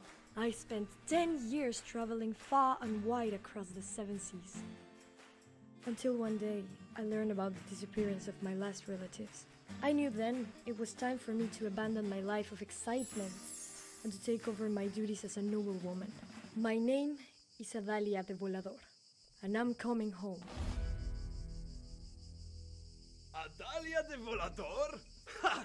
Yes, and I am Queen Maria. You don't have an invitation, señorita. Now go home to your mother. I told you this is my home. How dare you? You're not even wearing the Volador's colors. Ha! The Voladors are all dead, and this palace has been seized. Seized? That is enough. You fools deserve punishment. Señorita wants a fencing lesson? As you wish. En garde. En garde. You know how to use a rapier. Alors, Be careful not to hurt yourself. on est dans le didacticiel maintenant. Alors, il faut que je précise une chose, je ne suis pas à la manette, je suis sur un clavier et un souris. Voilà, Anaïs, j'ai utilisé la manette en mars dernier pour tester ton jeu. Et ça a été pour moi très très compliqué, je dois l'avouer. Du coup, j'ai trouvé un petit tips pour mettre mon clavier en AZERTY et vous mettez dans votre page de web tous les raccourcis clavier pour attaquer, parer, etc. Donc là, c'est bien sûr les contrôleurs X qui sont affichés, mais pour moi, c'est un clic gauche. Donc voilà, je vais commencer le didacticiel. C'est pas très long, mais peut-être que, voilà, pendant que on a vu l'intro, il y a beaucoup de choses qui sont dites. Je suis une femme et je me suis sentie inspirée déjà, ne serait-ce que par la musique et aussi le côté aventurière qui revient et puis qui a envie de reconquérir un petit peu son royaume. Bon, Et puis les voix sont très intéressantes aussi. Hein. Bah oui, C'est carrément. des belles voix. Alors, La voix de l'héroïne. Ouais, on a eu énormément de chance d'avoir dans notre école une étudiante qui était du coup dans... En fait, elle suivait la filière de film d'animation, en fait, qui est une autre branche, en fait, de notre école. Et du coup, en fait, on a demandé un petit peu s'il y avait des gens qui seraient intéressés pour faire les voix de notre jeu, etc. Donc elle s'appelle Ilse. Et en fait, elle nous a dit qu'elle était intéressée, on lui a fait faire un test, et en fait, c'était vraiment la voix qu'on voulait, c'était vraiment génial, en fait. On est tombé direct super fan tous de sa voix, et en fait, ouais, on a eu beaucoup, beaucoup de chance qu'elle elle était en échange, elle venait étudier en France pour cette année-là. Et ouais, c'était super cool, elle a été géniale, elle nous a fait vraiment toutes les voix, elle jouait super bien, un gros merci à elle parce que c'était top. Et oui, en fait, Ilse était... Ah, on a perdu. On l'a perdu. Anaïs, mince. Ouais, toujours fait de... Elle va se reconnecter. Oui, on était prévenus. De temps en temps, on perd le son. J'ai des coupures des fois un petit peu. C'est pas grave. Oui, du coup, je remercie beaucoup Ilse qui a fait un boulot incroyable et qui a tourné dans des films quand elle était plus jeune, qui a fait beaucoup de théâtre et assez cool pour nous prêter sa voix pour l'héroïne. Il y a beaucoup d'artistes, en fait, quand même, dans ces écoles. T'as fait Bac L, d'ailleurs. Oui. Pardon ? Mais oui, c'est vrai qu'en Bac L, des fois, tu as l'option art et tout, et vous êtes sensibilisé au côté littéraire. Moi, j'ai fait option mathématiques, donc rien à voir. D'accord. Mais non, en fait, c'est un peu une question qu'on me pose des fois de jeunes qui veulent faire du jeu vidéo et qui se demandent c'est quoi la meilleure filière, le meilleur bac et tout. En fait, c'est vraiment... le jeu vidéo, c'est tellement large que tout est utile. En fait, globalement, c'est juste la culture générale qui est intéressante, mais être bon en maths, c'est utile, être bon en sciences, c'est utile, être bon en français, c'est utile. Je dirais le seul truc qui est vraiment super important et qui clairement est un avantage, c'est de bien parler anglais. Donc ça, ouais, faut bien écouter les cours d'anglais à l'école. Mais sinon, après, globalement, on peut venir d'un peu n'importe quel milieu et on apprend tout à l'école de toute façon. Et j'en profite pour dire que oui, effectivement, c'est utile de parler l'anglais et de le lire, parce que là, vous allez voir que normalement, on peut... J'en suis au didacticiel où il y a la parade. La parade, apparemment, c'est pour moi le clic droit, ou sinon A avec la manette, et on peut parer les attaques venant de n'importe quelle direction. Et si jamais on le fait au bon moment, eh bien, on peut stun l'ennemi. Bah, du coup, il faut faire voilà, la parade. Yes. Donc, on le voit, l'animation qui était vraiment en blanc lumineux. Et encore tu t'es entraînée là. Mais oui, mais alors, je me suis entraînée un tout petit peu en refaisant les assets du jeu. Mais je peux te dire qu'en mars dernier, avec la manette, c'était horrible. Déjà, j'avais pas assez bien lu. Là, on fait un dodge, mais vraiment pour éviter les grosses attaques, celles qu'on ne pourrait pas parer normalement, et qui sont alertées en rouge. Voilà, ça c'est fait. Hop là. Oui, c'est rigolo. Et ensuite, eh bien, il y a le kick avec le F. Et vous allez voir qu'avec ça, je peux normalement utiliser les objets, les meubles du décor pour, comme le montre l'image de droite, bien renverser les ennemis. Qu'est-ce que je vais trouver? Alors, je peux directement lui mettre un coup de pied en fait. Hein. Mais comme je me suis fait un petit peu toucher, on a la possibilité de se heal grâce au système de répartie. Et ça, c'est franchement fun. Parce que, en gros, on se soigne en insultant concrètement les vilains méchants. Et si alors un ennemi vous touche, la répartie est interrompue. Ah ok, ouais, faut le faire au bon moment aussi, ça. En fait, notre partie, c'est de se dire que en fait, dans le jeu, il n'y a pas vraiment de combat, à mort. En fait, c'est plus des duels d'honneur en fait qui se jouent. Et au final, les points de vie représentent plus l'honneur du personnage qui est blessé dans sa fierté à chaque fois qu'elle se prend un coup. Ah, d'accord. Et du coup, c'est pas forcément explicite dans le jeu, mais c'était notre idée quoi. Attendez, coup, parce que je suis pas bien là. Ah oui. Oui, et du coup, en fait, balancer une kilée et ne pas se faire toucher, en plus esquiver les coups en même temps, c'est tellement spectaculaire que du coup ça restaure la fierté de l'héroïne, ça lui permet de soigner son ego. Mais exactement ce dont j'ai besoin. Alors... oui. On va avoir la fin du didacticiel, voilà, qui vous explique que maintenant en courant rapidement, eh bien, on fait des longs sauts ou bien on escalade un petit peu. Je vous laisse admirer un petit peu ce patio. Alors d'ailleurs, l'architecture, qui parmi vous s'en est occupé? Comment ça s'est franchement inspiré? En fait, pour le coup, le style architectural du jeu, c'est inspiré du style qu'on appelle Muderar, qui est en fait le mix culturel qu'il y a eu dans le sud de l'Espagne en fait, avec les différentes invasions, les invasions mortes qu'il y a eu, la ville. Andalousie. C'est ça en fait, c'est vraiment toute cette architecture, ce style qui est né en fait de cette histoire culturelle en fait. Et nous à la base au tout début du projet, le jeu devait potentiellement se passer en France parce que forcément Mousquetaire France. Et en fait du coup on s'est dit ouais c'est peut-être un peu facile de faire ça en France alors qu'on est français et c'est peut-être pas très intéressant pour nous. Et du coup en faisant des recherches et tout, on est tombé sur ce style-là et on s'est dit bah tiens on va faire que l'intrigue se passe en Espagne et en Andalousie plus précisément.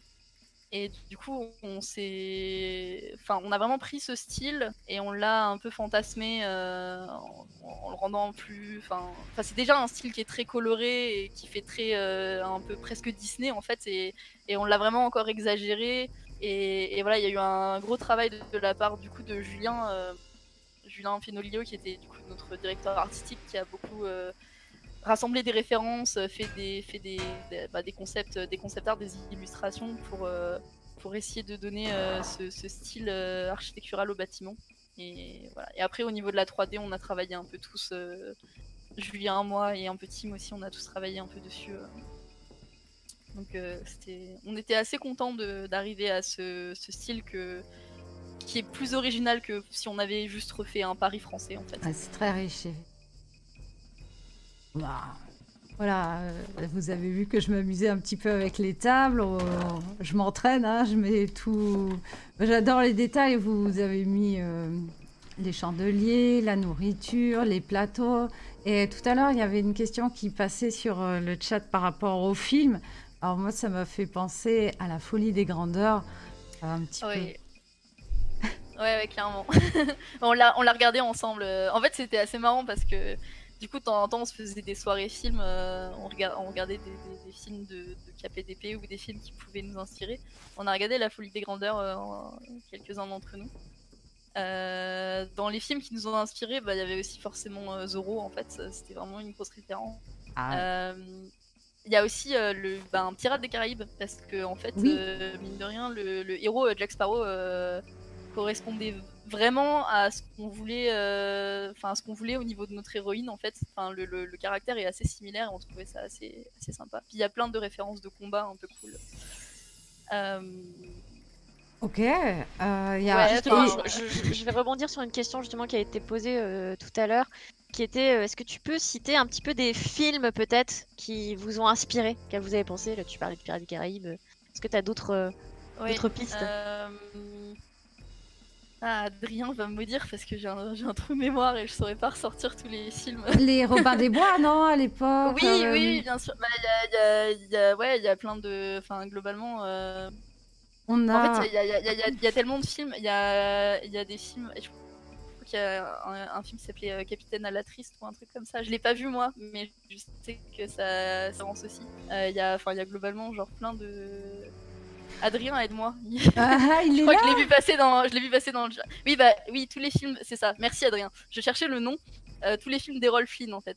Voilà, Errol Flynn. Était une grosse référence. J'avais oublié le nom et il va me tuer. Mais c'est vrai que La Folie des Grandeurs, si on revoit le film, il y a les jardins. Les jardins où se passe beaucoup d'action. Avec Yves Montand, Alice Sapritch, c'est très drôle. On va passer le premier niveau parce que là, je peux pas mourir, mais on a cette cinématique. On précisera que tu ne vas pas finir le jeu ce soir. Hein. Non.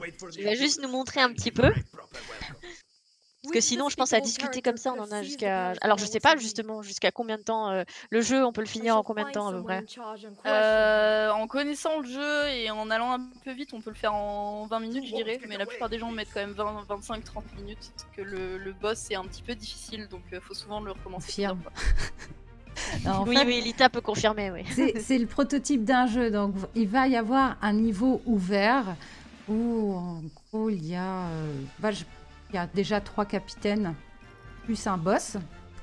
Et on attend la suite. Ça, tu nous en parleras, j'espère. Mais pour le coup, je peux me promener où je veux et on va visiter un petit peu. Alors, soyez indulgents si jamais, je suis pas une... Waouh, mais directement, en fait, ils me font une grosse attaque. Non. Moi, j'ai de bonnes sensations par rapport... ça, c'est important de le dire. Quand tu es joueuse, l'épée paraît très légère, en fait. Et l'action, tu es vite dedans. Tu as tout de suite envie d'essayer... Enfin, là, c'est vrai que j'ai pris un petit peu plus la main, mais tu as tout de suite envie de continuer les combats. Et après, ça peut vite devenir la galère, parce que au début, il y en a 1 ou 2 et après, on en retrouve plein.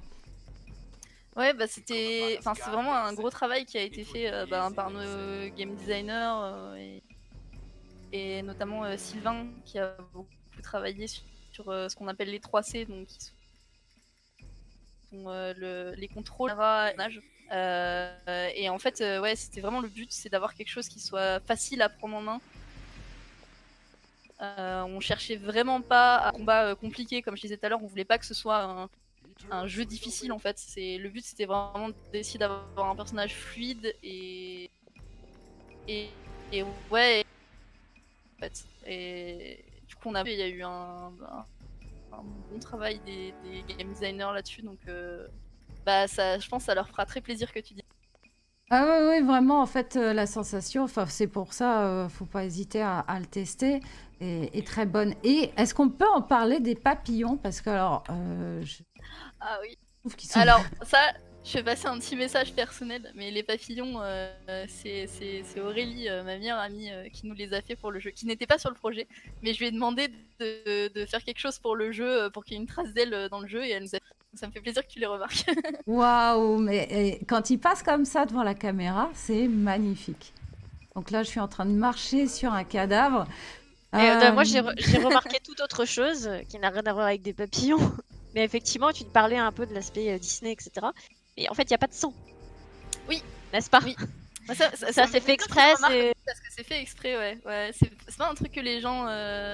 C'est pas forcément un truc que les gens remarquent, mais je pense que ça participe au film. Ah, mais moi, je suis une joueuse de FPS, alors tu sais, le sang... Ah, bah oui, j'aime bien ça en général. Ah, c'est vrai que en fait, nous on avait cette volonté. En fait, si tu remarques bien, en fait, quand tu bats un ennemi, si tu restes à côté de lui, tu peux l'entendre encore oui, j'ai grogner mis... et parler et voilà. Et en fait, on ne tue pas vraiment les ennemis. Comme je disais tout à l'heure, le but c'est plus de faire des combats d'honneur et en fait. Voilà, pourtant, il a une position un peu étrange celui-là. Ouais, bon, il est pas mort.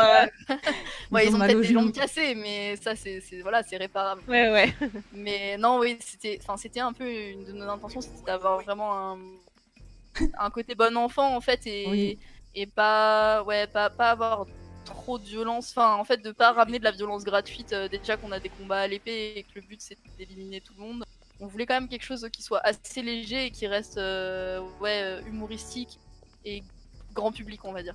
C'est vrai qu'ils ont quelques convulsions, mais alors il y a les détails assez impressionnants, c'est que même par terre en fait on les... Ah oui, il bouge encore d'ailleurs. Il y a l'épée et le casque qu'on retrouve. En fait, donc, est-ce que... Tu peux donner un coup de pied dans un casque pour l'envoyer sur la tête d'un autre ennemi. Ah, même s'il est par terre comme ça? S'il est par terre, ça marchera pas, mais tu peux le faire sur si t'as un ennemi pas loin, ça lui enverra sur la tête. Alors, t'hésiteras pas à me dire un petit peu ce que normalement le joueur doit faire. Et est-ce que tu peux me conseiller, est-ce que je vais vers l'ouest, dans écoute, le où tu veux, bâtiment? hein, tu peux aller tout droit si tu veux. Tu vas débarquer dans la salle d'entraînement des gardes qui vont pas être très contents que... D'accord, on va passer par là. Ouais. Bon, les 3 c'est hyper facile. Non.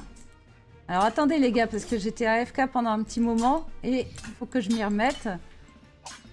Voilà, mais je prends un petit peu le temps. Ouais, non mais t'as bon réflexe avec les parades et tout, c'est pas mal. Là, j'essaye de vous montrer un peu. Alors, aussi, pendant que tu parles, j'essaye de faire les mouvements de caméra pour montrer les costumes. Les costumes qui brillent au soleil. Elle est vraiment belle. Les costumes, c'était vraiment super cool de travailler dessus parce que c'est vrai que c'est une époque... Enfin, du coup, c'est vraiment inspiré par... J'ai aggro. Ah oui, bah là, oui, les gardes t'ont remarqué. Mais c'est vraiment... les costumes sont inspirés par une époque qui est super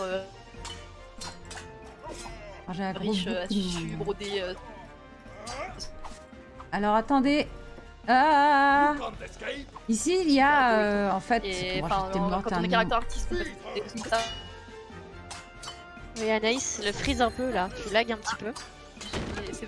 Attends, je vais revenir. C'est mieux là. C'est mieux? Ah, ok. Alors moi je vois pas du tout le rendu, c'est vrai que Fifi, si jamais on perd Anaïs, dis-le moi. Alors attendez, messieurs. Mais oui, ça ferait un super cosplay ces costumes, mais un peu cher effectivement comme tu disais, puisque c'est... Ouais. J'ai une très bonne amie qui est couturière et qui s'est mis en tête de refaire le costume. Ah bah ça serait magnifique. Ouais, c'est un projet perso qu'elle a de côté depuis un moment. J'espère qu'elle le fera un jour. J'attends avec impatience. Ah bah oui. Hop là. Voilà, c'est ce que je voulais faire. Je sais pas si vous avez vu, mais j'essaye... Hop, je shoot là-dedans. Et en fait, le mannequin d'entraînement, il perd un bras, mais il m'en met un par terre. Je trouve ça rigolo. Donc c'est l'entraînement où je suis morte un nombre incalculable de fois la première fois que j'ai fait le jeu. Ouais, parce qu'il y a beaucoup de gardes dans cette salle, forcément, c'est là qui se trouve. Donc, Voilà. Ils sont tous par terre maintenant. Bah bravo. Hein. Mais oui, en fait, il faut bien lire le didacticiel qui te permet... D'ailleurs, on voit dans toutes les salles beaucoup de décors, les textures, les chandeliers, même la flamme sur les bougies qui est toujours animée. Voilà un petit cours d'escalade. Ouais, vous vous êtes pas foutus de nous, hein, faut le dire. En fait, c'était une de nos intentions. En fait, pour cette année scolaire, on savait qu'on avait voilà, ce temps imparti d'un peu moins d'un an, de 9 mois, quoi, pour faire un jeu. Et en fait, nous, c'était une volonté de l'équipe d'essayer d'aller le plus loin possible en termes de qualité. Et du coup, on n'a pas hésité à faire moins de contenu, mais pour avoir plus de qualité en termes de gestion du temps. Parce qu'on voulait vraiment voir jusqu'où on pouvait aller et ouais, voilà, ne pas négliger les petits détails et ce genre de choses. Et on est très content d'avoir eu l'occasion de faire ça parce que c'est vrai que la plupart du temps, quand on fait des projets étudiants, on est vraiment pressé par le temps. Oui. On doit rendre en fait un certain contenu, un certain nombre de contenus. Et en fait, on n'a pas forcément le temps d'utiliser nos capacités pleinement, quoi. Et c'est toujours un peu frustrant. Et là, clairement, on s'est fait plaisir. On a pris le temps de faire les choses aussi bien qu'on pouvait le faire. Et c'était vraiment cool pour nous. Et clairement, c'est vachement agréable de travailler comme ça plutôt que dans l'urgence. Je vous félicite. Et la luminosité, est-ce que, elle est présente un peu dans tous les endroits. Ici, on voit qu'il y a la lumière qui vient d'ici, ça se reflète le soleil sur une hallebarde. C'est un peu dépaysant. Et puis, si vous manquez de soleil, c'est un jeu qui vous en donne vraiment clairement.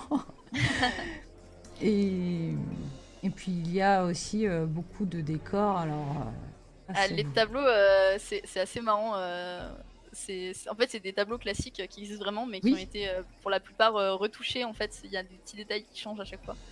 Donc, sur la plupart des tableaux, on a rajouté des épées, on a changé un petit peu le décor. Enfin, si vous connaissez un petit peu, vous pouvez retrouver les tableaux originels et jouer au jeu des différences. Alors là, j'arrive à l'étage. Je pense que c'est un capitaine. Ouais. Yes. Alors les... qui t'attend là. Ouais, il m'attend. Est-ce que... Voilà, je vais y aller. On le voit, le capitaine. Bonne chance. Merci. Alors du coup, il y a 3 capitaines dans le niveau.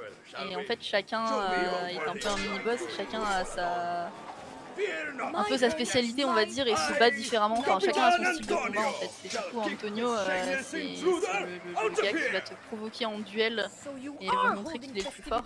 Ouais, si tu remarques, les autres gardes, ils restent à côté et ils t'attaquent pas. Et tant que tu restes en duel avec Antonio, les autres gardes t'attaquent pas. Ils attendent de voir l'issue du combat. D'accord. Mais du coup, il est un peu plus dur à battre que les autres. Parce que mince. Ça se passe pas mal là, mais c'est vrai que la première fois, quand tu sais pas ça, moi j'ai foncé dans le tas et puis j'ai aggro tout le monde et c'est la catastrophe. Parce que on peut montrer aussi comment ça fait quand on meurt, mais franchement j'ai pas envie de mourir. Hein. Ah mais nous on a envie de voir. J'ai envie de voir, tiens, ça fait. Mais non, mais je vais la voir. Ah bah voilà, j'ai aggro un petit peu tout le monde. Il n'est pas vaincu. Mais en fait, ce système de parade des attaques, n'importe où viennent les attaques, c'est franchement cool. Parce que du coup, tu peux avoir plusieurs ennemis sur toi. Oh, je l'ai eu. Ouais, bien joué. Bonsoir, le jeu du son est un peu fort. Ah. Plutôt le son du jeu, non mais... J'ai dit l'inverse. Non, c'est la personne sur le chat qui a dit l'inverse. D'accord. Oui, alors tiens, ça c'est le son du jeu, pardon. Pas de problème. Mais écoutez, Il y a quelque chose que je voudrais vous montrer parce qu'il y a plusieurs défis. Je les ai pas fait d'ailleurs, mais je m'étais donné 3 défis. Celui dont parlait Hanson, c'est de lancer par exemple une cruche sur la tête d'un ennemi pour le stun. Il y a les sauts en longueur et puis il y a ça par contre le 3e c'était écraser une personne avec soit un chandelier soit un meuble. Donc ça a été fait et oh là là, je fais des sauts périlleux, Anaïs. Ah attends, je crois que j'ai coupé. Est-ce qu'on a perdu Anaïs? Ah, alors attendez. C'est bon, elle se reconnecte.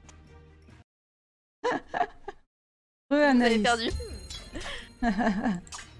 Donc, est-ce que par rapport au jeu, enfin, j'ai pu vite happer par votre action en fait dans le jeu. Tout ce que je sais, c'est que vraiment, on est ravis d'incarner Adalia des Bodalador.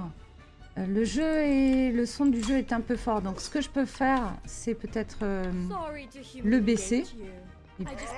Là, je l'avais déjà baissé parce que c'est vrai qu'il y a des choses qu'on peut pas faire, c'est baisser le son du jeu directement. Mais ça, je peux peut-être le faire via mon Windows. Est-ce que, Anaïs, tu peux nous dire exactement s'il y a un objet qui t'a vraiment... Enfin, à part on a touché au papillon, mais un autre objet peut-être qui t'aurait particulièrement touché ou sur lequel tu as travaillé et ça t'a marqué vraiment? Je pense que quand même mon objet préféré du jeu c'est le chandelier. Enfin pas le chandelier, mais le lustre. Les lustres qu'il y a dans la grande salle, il y en a un dans la bibliothèque. Je sais pas si tu as déjà essayé, mais tu peux lustre et tomber sur... Et ça c'est tellement représentatif du KPDP que je trouve... Et ouais, j'ai trouvé ça cool. Et après il y a aussi, enfin moi mon objet de cœur un petit peu, mais parce que ça me fait rire, c'est... Je sais pas si tu as vu aussi dans la salle de banquet, en fait, dans la nourriture qu'il y a sur les tables, tu as des dindes. Et si tu envoies la dinde sur la tête d'un ennemi avec un coup de pied, la dinde reste sur sa tête. Et je trouve ça très drôle. Et en fait, pour le coup, tu peux terminer battre le boss du jeu et qu'il ait une dinde sur la tête dans toutes les cinématiques. Et voilà, c'est le genre de truc, qui me fait rire et j'ai trouvé ça cool. À la base, c'était une blague. On a mis ça dans le jeu pour rigoler et en fait, ça nous a fait tellement rire qu'on l'a laissé parce que c'est génial en fait et ça correspond vraiment au ton du jeu qu'on voulait donner et voilà. Je pense que c'est vraiment mes 2 trucs préférés.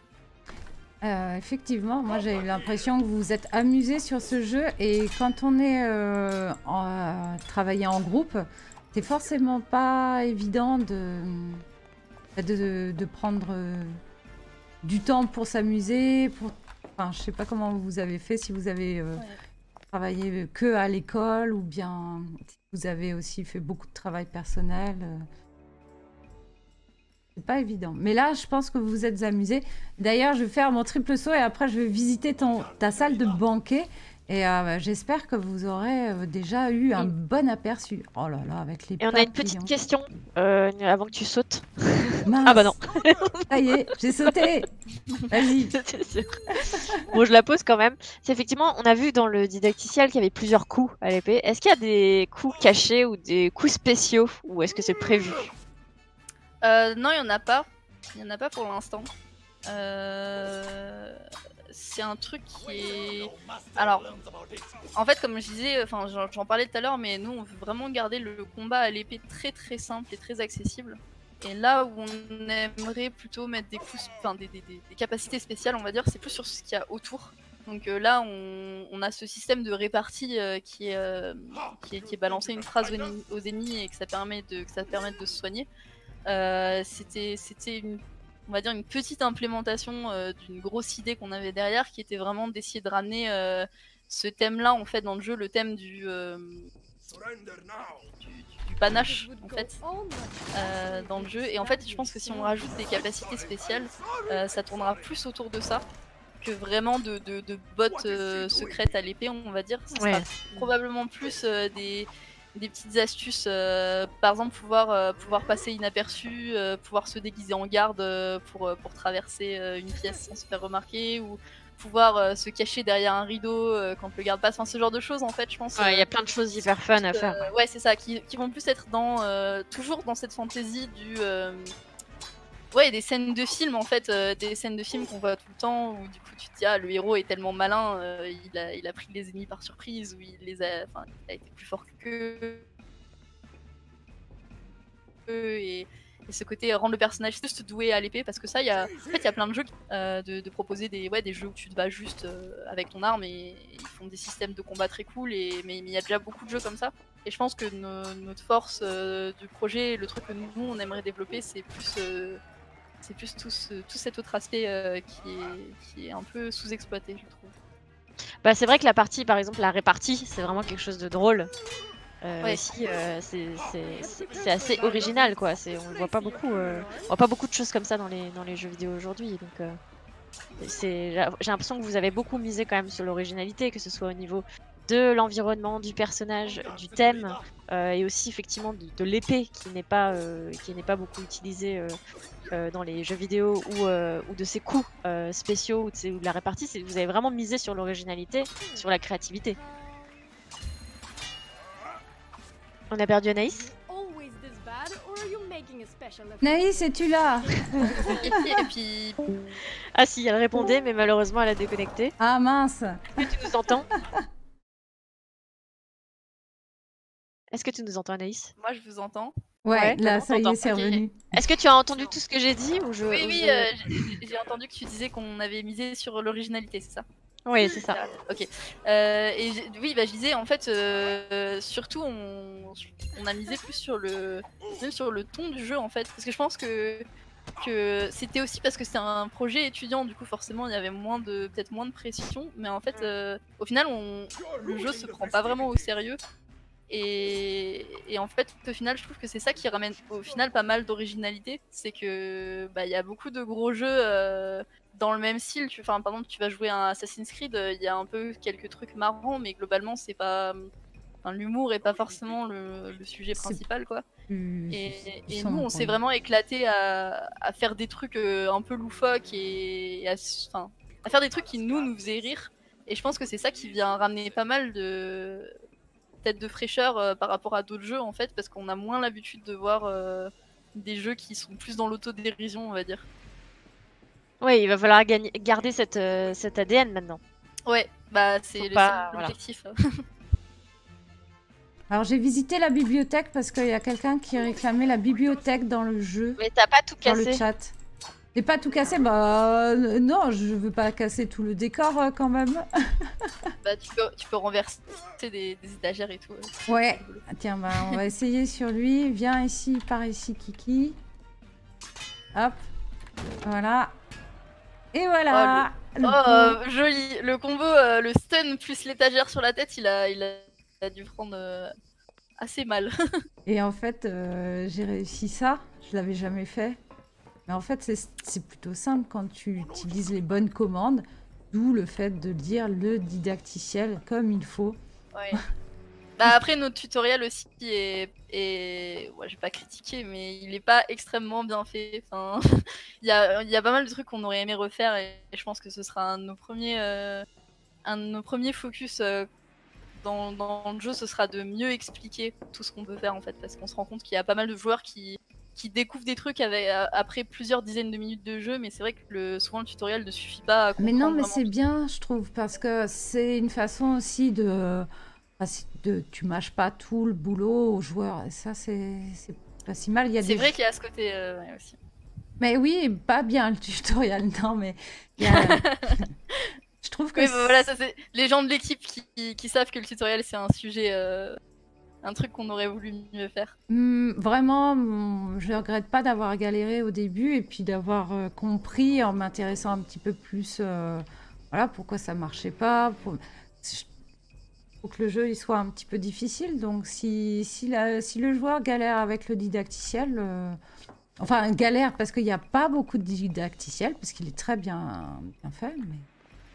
Je dis pourquoi pas. Alors attention. Alors, il faut que tu parles des caisses apparemment, Anaïs. Il faut que tu assumes. Ah non. Des caisses. Alors on sait pas, mais on va savoir. Alors en fait, en gros, c'est vraiment, en fait, on a eu des sujets en fait pendant l'année. Enfin, globalement, ça s'est très bien passé. Bon, c'était très rigolo, on a beaucoup rigolé ensemble, on s'est beaucoup amusé sur le jeu. Mais on a eu des discussions sur certains sujets, notamment les caisses, qui étaient très longues et très argumentées.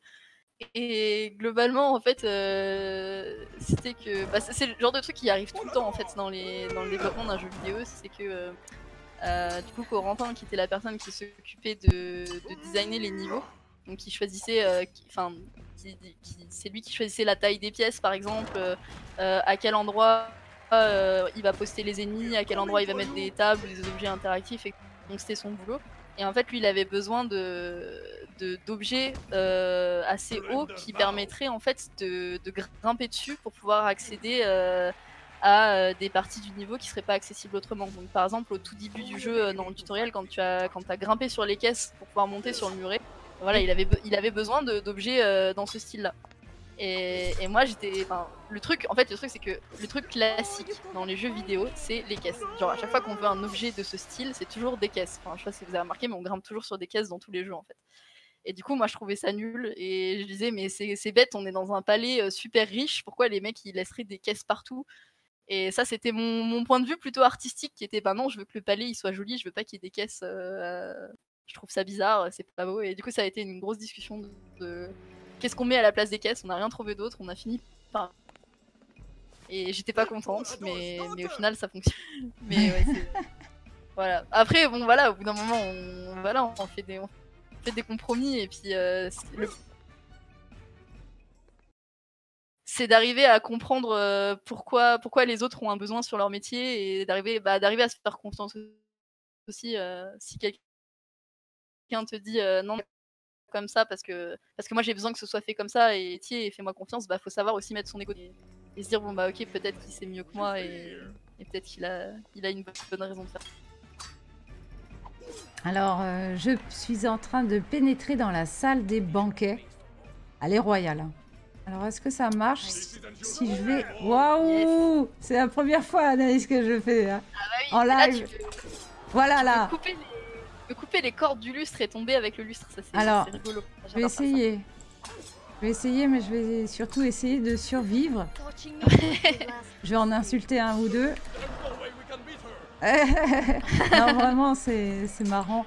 Et encore une fois, GG à vous d'avoir pris le temps de développer autant de détails, parce que ça participe finalement à l'immersion du joueur dans ce jeu en garde. Alors, si je m'arrête là, comment je peux couper alors?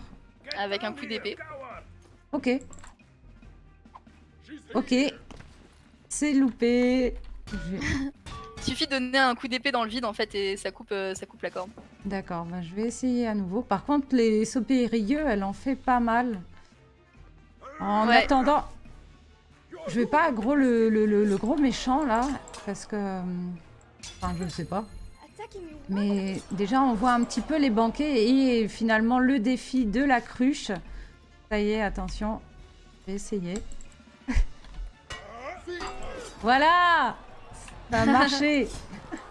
Et tu dois même avoir des dindes là, si tu veux, dans la pièce. Ah oui, là j'en vois une sur la table. Alors attends. Non, là c'est la cruche. Et en plus, t'as les bonhommes qui se marrent, parce qu'il y a toujours un petit peu les spectateurs. Oh, ça y est, j'ai réussi. Oui. Ça me fait rire. GG. GG moi. Non mais... C'est vrai que c'est un aspect du jeu aussi, le côté... Enfin, on veut vraiment mettre en avant cet aspect toujours de spectacle, et presque de théâtre en fait, de pièces un peu de théâtre. Et du coup, les rires du public et les applaudissements et tout, c'est... Enfin, au niveau du son, c'est quelque chose qui participe pas mal à l'ambiance du jeu aussi. Bah, clairement. T'en es où là? T'as fini tes défis? Ouais, j'ai fait le triple saut, j'ai même rajouté, j'ai fait la cruche et puis la dinde, voilà. Du coup on est pas mal. Par contre, j'ai pas réussi à couper en fait le lustre. Oui. Et si je monte les escaliers, je vais affronter un capitaine. Donc, peut-être que je peux inviter des personnes, encore une fois, à télécharger le jeu et puis à le tester eux-mêmes. Qu'est-ce que vous en pensez? Allez couper les lustres, c'est rigolo. Je vais... Parce que je peux pas me carapater, là. Je peux pas me carapater ici, peut-être discrètement. Après, normalement, si je dis pas de bêtises, ce capitaine, il fuit. Il fuit? Ah, c'est un pleutre! Lando, you used to work for my father. Ah ouais, mais bon. Et en fait, il y a une histoire. En fait, il va partir normalement. Ah oui, c'est ça. Oui, alors l'histoire, elle est. On avait de You know you're supposed to compétences hit me with a point d'écrivain, on game. va dire, dans right? l'équipe, parce que c'est pas vraiment l'axe de notre école. Mais du coup, on a quand même fait un scénario. Il y a une petite histoire, voilà, pour ceux qui veulent quand même. Bah, ça fait partie de ce qui peut toucher vraiment aussi, encore une fois, le joueur. C'est le côté, le lore. Et je trouve que c'est vachement intéressant. Tu te sens un petit peu comme dans un film, pour le coup, de KPDP. Bon, bah, ouais, vraiment, moi j'ai senti le truc. Et puis, même dès le début, en fait, quand tu as l'intro qui commence, tu te mets dans la peau du personnage.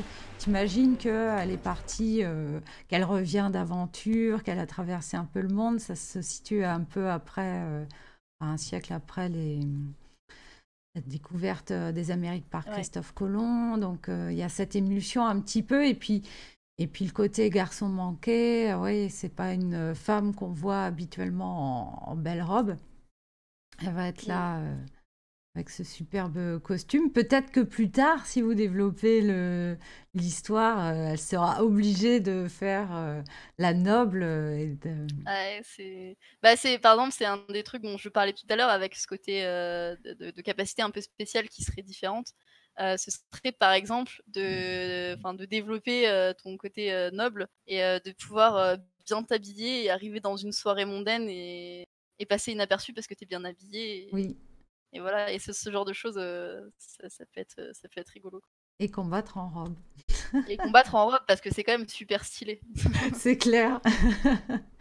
Est-ce qu'il y a... Et on en revient d'ailleurs à cette histoire d'escrime dont on parlait tout à l'heure, où effectivement il y a une personne dans le chat qui nous disait oui, est-ce qu'on s'est inspiré des escrimeurs et là on a de nouveau une question, enfin une question, plutôt une remarque de Lune Virtuelle qui nous dit que les mouvements d'escrime ont l'air plutôt bien rendus. Et cette personne fait apparemment de l'escrime artistique à la rapière. Donc à la rapière, j'imagine que c'est une sorte d'épée. Ouais. Et cette personne dit que ça ressemble bien effectivement à ce qu'on fait à la rapière, donc c'est vraiment chouette. Donc voilà, Ouais, comme quoi, ça fait plaisir. Mais en fait, on s'est beaucoup inspiré de l'escrime artistique pour le coup, plus que de l'escrime genre olympique par exemple. Sportif, ouais. Parce que du coup, il y a plus cet aspect visuel et spectaculaire en fait. Et du coup, notre animateur a regardé pas mal de vidéos de référence de ça. Et ouais, du coup, ça fait plaisir. Merci. Est-ce que vous avez une information sur le nombre de téléchargements de votre jeu via le site? Quelque chose que vous pouvez savoir? Oui, c'est quelque chose qu'on peut traquer. On avait dépassé les 10 000 à un moment. Je pense qu'on est peut-être un peu plus. Je peux aller regarder, mais. C'est beaucoup. Enfin, c'est bien. Ouais, non, franchement, c'était génial pour nous. Enfin, on était super contents de voir qu'il y ait autant de gens qui ont testé le jeu. En plus, on a eu beaucoup de gens qui nous ont fait des commentaires sur la page Itch.io et enfin, à chaque fois, on lit tous les commentaires, on se les partage et ça nous fait vraiment trop plaisir de voir qu'il y a des gens qui prennent la peine de nous dire ce qu'ils en ont pensé, de nous dire ce qu'ils ont aimé, qu'est-ce qu'ils aimeraient pouvoir améliorer parce que vu qu'on va continuer à travailler sur le jeu, franchement, on prend du coup tous les retours en compte, ça nous intéresse beaucoup. Et ouais, non, c'est génial. Enfin, vraiment d'avoir autant de gens qui ont joué à notre démo, c'est vraiment ça qui fait le plus plaisir, quoi. La seule remarque que je peux faire, mais c'est plus au côté production, quand je me suis penchée sur l'émission, c'est vraiment de pouvoir diminuer le son du jeu ou des voix, tu vois. Quand je fais... C'est juste ça, parce que le reste, j'ai rien à dire. Bah clairement en fait vu que c'était un proto de jeu étudiant, nous le but à la fin c'était juste de le présenter au jury de fin d'année. Mais clairement pour un vrai jeu, il y a tout un énorme travail sur l'accessibilité justement et présenter des options différentes et rendre le jeu plus plus facilement accessible. Par exemple, voilà, pour les gens qui aiment pas jouer à la manette, clairement les contrôles clavier sont pas très bien optimisés, ils sont pas expliqués dans le tutoriel. C'est le genre de truc qu'on aimerait rajouter parce que c'est indispensable. Donc voilà, désolé pour tous les joueurs de clavier souris. Mais non, mais je m'en suis sortie en fait. Faut juste, vraiment trouver, installer sous son Windows la langue anglaise pour ensuite convertir le QWERTY en AZERTY. Et après, je me suis débrouillée à retrouver mon ZSQD favori. Donc une fois que j'ai ça, ça va beaucoup mieux parce que je vous aurais présenté ce soir à la manette. Je me suis dit, est-ce que pour le fun, je montre mon skill à la manette? Non, je l'ai pas fait. Ce sera un hors-série, je pense. Ça pourrait être marrant. Et pour avoir été en Andalousie, visiter l'Alhambra, j'étais à Séville, à Cordoba, j'ai aussi kiffé un peu cette ambiance arabo-andalouse. Vraiment inspiré beaucoup de la ville de Séville. Enfin, il y a beaucoup de bâtiments de Séville qu'on avait dans nos références qui revenaient souvent. Et d'ailleurs, on a toujours pour projet de peut-être un jour faire un voyage là-bas. Ah, ce serait bien. Pour aller prendre des photos de référence et tout, ce serait cool. Puis juste pour visiter parce qu'on a passé. Alors moi, je sais que franchement, j'ai passé 1 an à regarder des photos des super beaux bâtiments et des super beaux paysages de Séville, et du coup, je meurs d'envie d'y aller et de partir en vacances parce que voilà, j'ai vu tous les trucs à faire, tous les trucs qui ont l'air bien et ça fait trop envie. J'y étais avec l'école et en fait, on était resté que en Andalousie et c'est vraiment un voyage que je peux recommander. Absolument. Donc là, j'essaye juste je m'entête un petit peu avec les lustres, mais sinon, est-ce que Fifi, il y a encore des personnes peut-être qui ont des questions, ou toi, tu as quelque chose, des remarques à faire par rapport à ce gameplay de folie? Non, on a plus de questions là. N'hésitez pas sur le chat si vous avez des questions à poser, d'en profiter pendant qu'Anaïs est encore là. Oui. Mais non, on a bien vu que les questions étaient quand même tournées beaucoup sur la maniabilité, sur effectivement le rapport à l'escrime, l'environnement, etc. Et on voit qu'il y a beaucoup de bons retours. Et j'espère que vous allez télécharger le jeu et l'essayer aussi pour vous faire votre propre opinion. Mais en tout cas, c'est vrai qu'on voit que c'est l'aspect fun est vraiment original. Et je pense que c'est un élément qui peut vraiment être différenciant par rapport à d'autres jeux. Et j'espère vraiment que vous allez rester dans cette optique-là et nous sortir des trucs encore plus drôles. Parce que ça fait du bien de ne pas se prendre au sérieux aussi. Parce que les jeux vidéo sont faits aussi pour ça. Normalement, c'est du divertissement, c'est pouvoir rêver et faire des choses qu'on ne fait pas dans la vie. Et vous l'avez bien compris. Donc il faudrait vraiment rester sur cette voie-là. Alors, n'hésitez pas si vous avez encore des questions, parce qu'on va bientôt arrêter, je pense, sauf si tu veux finir le jeu, Lita. Non, je vais pas le finir et j'ai réussi à couper voilà, à couper le lustre. Ouais. Tu as coupé le lustre, oui. Ouais, j'ai vu. Une corde. Et je suis tombée, et tant mieux. Vraiment, pour moi, ça a été super intéressant d'avoir une interaction comme ça avec toi, Anaïs. On avait quelques contacts pour préparer le jeu. Je suis tombée. Pour moi, ça me paraissait naturel de te proposer de participer à cette émission-là, parce que alors, nous-mêmes, on est dans un pilote d'émission où on ne savait pas trop où aller. Et toi, tu présentes le prototype d'un jeu vidéo que tu vas, j'espère, développer avec tes camarades, si vous réussissez à tous vous rejoindre. Donc, et puis, encore une fois, c'est un chouette jeu avec une héroïne qui a du caractère, qui est vraiment, encore une fois, aller télécharger le jeu. Ça, on peut le souligner, oui, effectivement, que l'héroïne, enfin l'héros, est une héroïne, justement. Et c'est ça qui casse aussi un petit peu les codes, et c'est ça qui nous intéressait aussi chez Women in Games, puisque ça met en avant aussi les femmes indirectement. Mais finalement, on se rend compte qu'en jouant, on oublie presque qu'on joue un personnage féminin. On joue un personnage rigolo et beau, et avec un beau costume. Et c'est ça qui est intéressant dans le jeu vidéo, c'est d'oublier finalement le genre Ça reste de l'esthétique et ça reste, un personnage est fait pour être, esthétique et être maniable, mais finalement le genre, n'a que très peu d'importance. Mais c'était bien quand même de mettre en avant, une héroïne pour une fois, parce que c'est vrai que bon, il y en a de plus en plus dans le jeu vidéo. On voit quand même que les éditeurs, aujourd'hui, essayent d'avoir, un éventail de personnages, voilà, toujours plus variés et de la mixité. Donc on voit que c'est un vrai sujet. Mais, là, on a enfin un beau personnage, féminin et on en oublie finalement le sexe. On voit juste que c'est un beau personnage qui est agréable à regarder. Oui, Bah, ça fait Merci très pour ça, quoi. plaisir. Mais en fait, c'est marrant, ça me fait penser à un truc qui m'avait pas mal marqué quand on faisait tester le jeu pour justement avant les Pling Awards. En fait, on était à la Cité des Sciences pour présenter le jeu pendant toute une journée. Et du coup, il y avait beaucoup d'enfants qui venaient tester. Et à un moment, il y avait un petit garçon qui jouait, et puis qui s'arrête, il pose la manette, il fait mais c'est une fille. Et du Ouais, coup, c'est ça. je lui dis mais oui, c'est une fille, pourquoi ça te dérange? Et il fait oh bah non, tant que je peux gagner, et il continue à jouer. Et du coup, j'ai c'est trop trouvé ça mignon. gênant. C'était Bah, c'est trop, exactement ça le but en fait et et nous c'est ça. c'est Et notre vraiment, objectif j'ai trouvé aussi ça dans cool. l'association, quoi. C'est qu'on fasse plus de différence finalement. On aime un personnage parce qu'on aime son style, on aime, la façon dont il est designé et cetera, mais finalement le genre n'est qu'accessoire, ne permet ju il permet juste peut-être effectivement d'avoir certains éléments de distinction qui permettent de reconnaître éventuellement un homme d'une femme. Quoique aujourd'hui, même dans la vie réelle, cette distinction, n'est plus vraiment pour certaines Mmh. personnes. Donc c'est hyper intéressant d'avoir vraiment, reproduit ça, dans le jeu.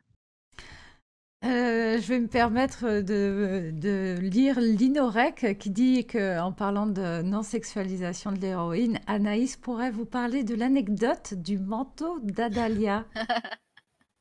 Oui. Hem, Ah, non, c'était assez marrant. En fait, enfin, elle a un long et en fait, ça doit dire, en dessous du manteau, en fait, moi, j'ai modélisé le reste de son corps, en fait. Donc elle a un pantalon un peu moulant et une chemise, qui s'arrête au niveau de la taille.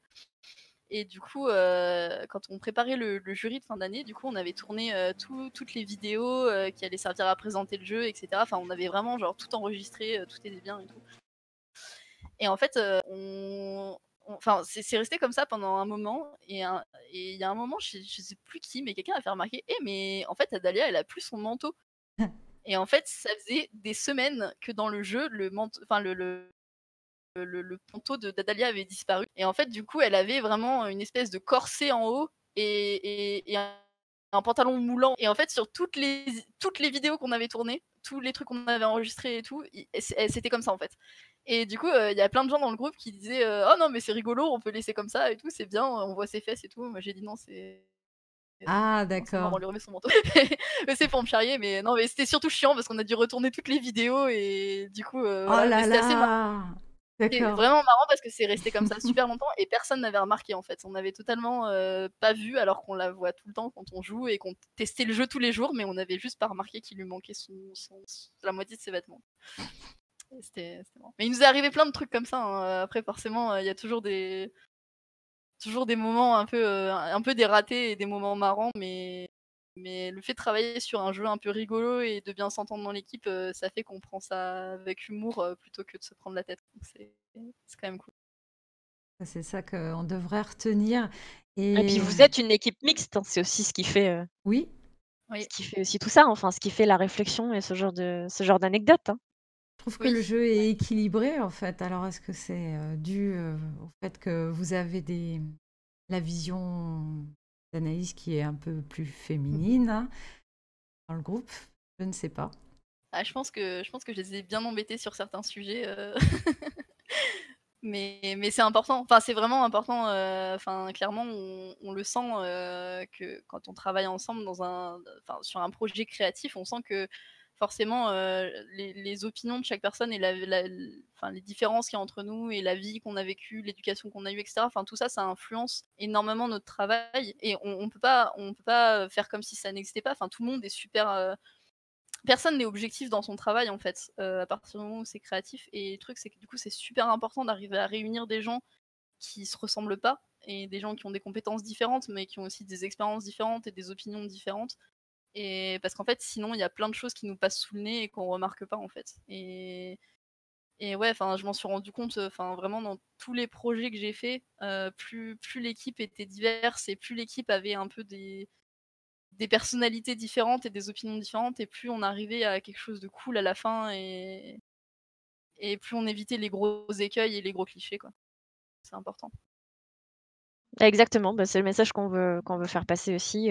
Alors Women in Games est plus axé effectivement sur les différences de genre, et justement pour gommer ces différences et apporter de la diversité.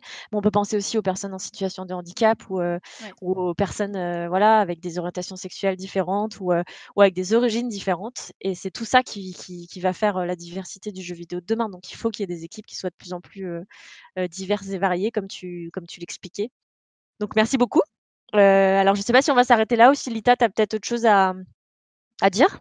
Vraiment encore merci à Anaïs, à toi Fifi, aux viewers de nous avoir tenu compagnie et puis de nous avoir soutenus. Il y a eu beaucoup de follow, n'hésitez pas à suivre la chaîne parce que c'est le pilote d'une émission qu'on espère réitérer. Alors, pas forcément sur... enfin, forcément Fifi ou moi, mais j'encourage toute l'équipe WIG à se mettre sur le sujet. Oui, et puis merci Anaïs pour cette première émission, parce que du coup, tu étais la première invitée de cette première émission.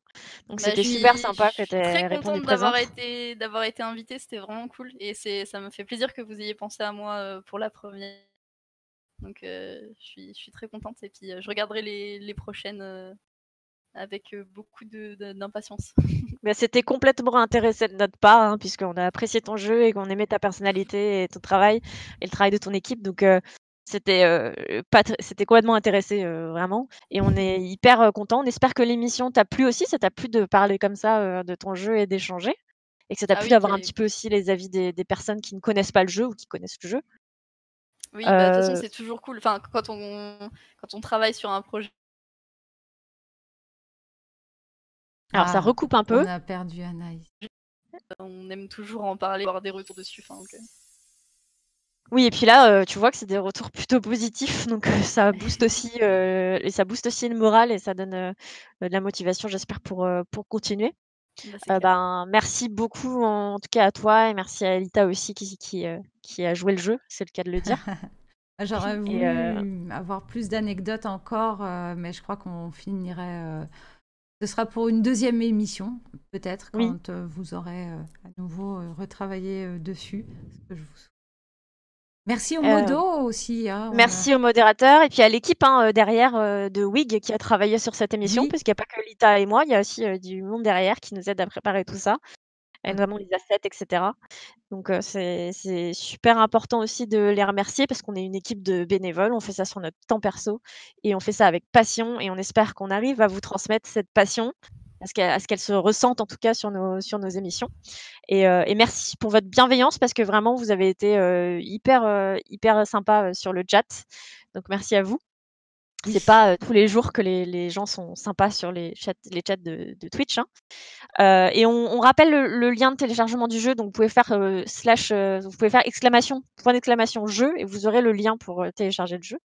Et puis n'hésitez pas à nous suivre sur les réseaux sociaux. On a un site internet aussi, wigfr.org, et on a un Twitter qui est wigfr.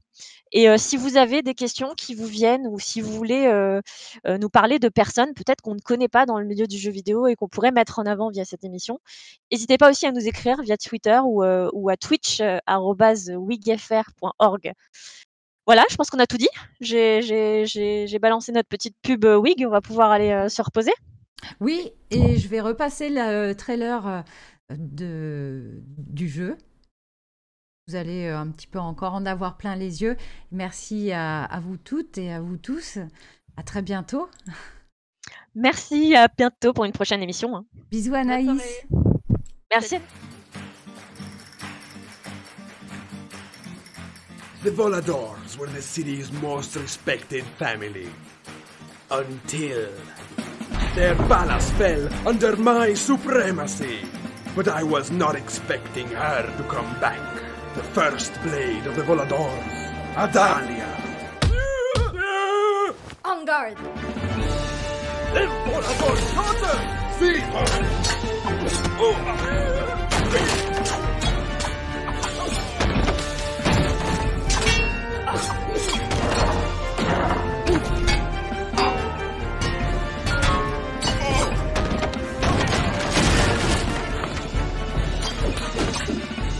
Wait until our master learns about it. What is she doing here? You're ruining the festivities. Please excuse me, signorina. Ah, come on, I thought this palace was guarded. Show me you're worthy of your name, Volador. Be careful, senor. You could hurt someone with that toy. She's over there! It is time to end this masquerade. It's too late, Adalia.